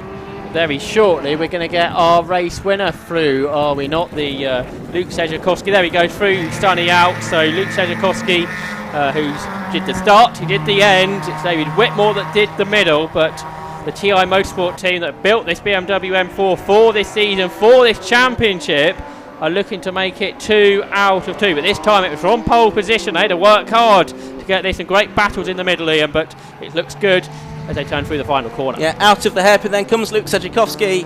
Checkered flag is made ready, and Luke Tchaikovsky and David Whitmore win again in the TEGIWA Club Enduro's Championship, 2 from 2 in the opening 2 events of the season for the TI Motorsport team. An excellent performance from them. Let's just look what's happening there in these battles down the order. A big moment there for John Barnes as he was really pushing hard, trying to get the place away from the car ahead of him. That was the Golf, and here's the battle for 2nd place within Class B. Over the line, well, not over the line yet, just heading through Barcroft, trying to keep an eye on what is going over the line as well. And it looks like, is the Mini going to be able to hold on possibly? Up towards Sonny they go for the final time. We're watching now the cars heading through the complex, or we were, as it's almost side by side for 2nd place within Class B, down towards the complex. Can the Porsche go all the way around the outside, love the inside line for the next part of the corner, but no, he's not quite made that work, as our 7th place man has gone through. That's Andy Marston. 3rd place man has gone through. That is Chris Brown. And it's another last lunge at the final corner. Nearly outbreaks himself, does the number 76 car of Michael Downey, but I think the Mini is going to hold on to P2 in class all the way to the flag. So, just to sort that out then, it's Tchaikovsky and Whitmore that win, Marston 2nd, the Browns in 3rd. We've yet to have our Class B winner through. We have had our Class C winner through in the shape of Andrew Lightside and Imran Khan. Our Class B winner crosses the line now, I can tell you. That's Steve Cheetham, number 43. So it's happened. All 3 class winners from Donington Park, Josh, have won again at Croft. What money would you have put on that? But they looked dominant, all 3 of them, didn't they, at Donington Park? However, this time, Tchaikovsky and Whitmore really had to work for that with the 2 other M4s, really battling hard. We saw really strong pace from the Lotus cars as well here. We just didn't have the reliability for 3 hours, but we head to Spa-Francorchamps next, which I guess the BMWs will be stronger at too because of the power there. But let's have a look at the results here. Yeah, so Luke Tchaikovsky and David Whitmore taking the win by 48 seconds in the end from Chris Brown and Mika Brown. Darren Ball it was in 4th place. Steve Cheetham winning Class B in 5th. The Swifton Baker at Honda Civic, despite various travails and an off, was in 6th place. Looking further back down the order, there you can see how the battle of 4th and 5th was resolved in Class B. The Bailey Schlevitz Golf getting ahead of the Harrison Buckland and Barnes MR2. Further down the order you can see Dolman and Sherd 14th overall, and a good position for them in Class C. Ben Highlands and Phil Ingram in 17th. They did get the fastest lap within Class C. Tom Connor and Nick Selby had a bit of a checkered race. Their pace was better than 22nd position overall. 8 laps down might have suggested, with Kevin Glover and right just behind them. Danny Hobson and Joe Vorden, they had a pretty busy race in 24th position overall in car number 34. And then we get towards some of the cars that didn't make it to the end. As you can see, a lot of laps down, they didn't get to the end. So it was about a quarter of the field that, well, really didn't even get halfway through this race. So that is it. The garland is presented to Luke Tchaikovsky, and he is going to have a word with Andy McEwen. Well, Luke Tchaikovsky delighted with that result, and quite rightly so. What a race it was. Luke, let's grab a word with you. Congratulations, mate. That was hard work, but 2 race victories at the start of the season, a perfect start. Yeah, unbelievable. Like, you couldn't write it. Obviously, Dave had a big off on Friday, which we were all a bit concerned about how it would play out, but knew that to make a happy ending, we'd get the win, and obviously it came through. So yeah, absolutely amazing. It's been such a great battle all afternoon between particularly the three M4s at the front of the field. Because the cars are so similar, no mistakes can be afforded, can they? No, that's exactly right, and it's almost back to the kind of M3 Cup days when it's one make series, because neither car's got an advantage at different areas, so you've literally got to outdrive each other. Having said that you couldn't afford any issues, you did have a couple of issues, didn't you? You had a penalty along the way and you fought back magnificently. Yeah, we managed to pick up a penalty, sadly, but like you say, finished the race a good chunk ahead of everyone, and at the end of the race it was just a case of cruising around and making sure that we got home. Well, let's bring Dave in, your co-driver then, Dave Whitmore, who did his fair share of the driving duties in that race and gets his winner's garland as well. Dave, congratulations. A dream start to the season. That's what Luke was just saying. Things really couldn't have gone much better, could they? They couldn't. And like I was saying to you before, this weekend's been a tough one, hasn't it? You know, like the team have been amazing. Motion Motorsport again, TI, TEGIWA, the whole thing. We had an incident on Friday. We were a bit down on our luck, you know, like we went off into tyre wall, it needed some extensive repairs, and we didn't know what the crack was. And then we lost all the day testing. So to get back out today, have the result that we got, dream start, and we couldn't ask for anything more, really.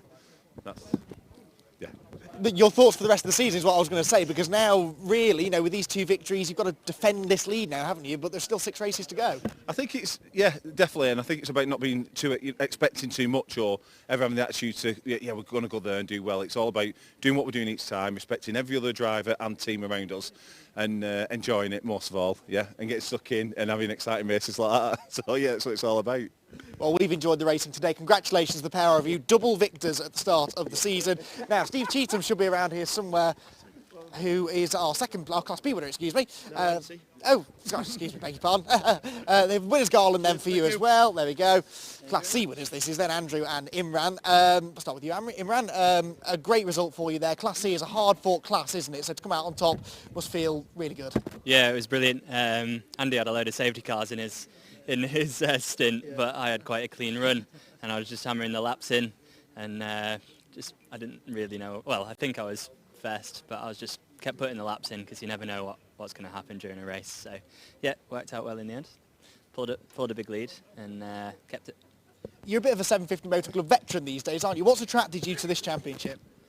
Low cost is always a good thing. It's got a really friendly paddock, especially where I started in Classic Stopwatch.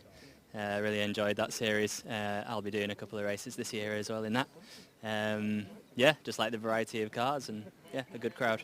And great racing as well. Let's bring in Andrew then, who was also a busy boy in that race as well.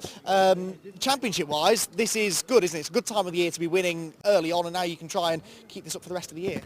Yes, absolutely. I was getting a bit panicky at the end there, though. My fuel light was on from about the last 15 minutes to go.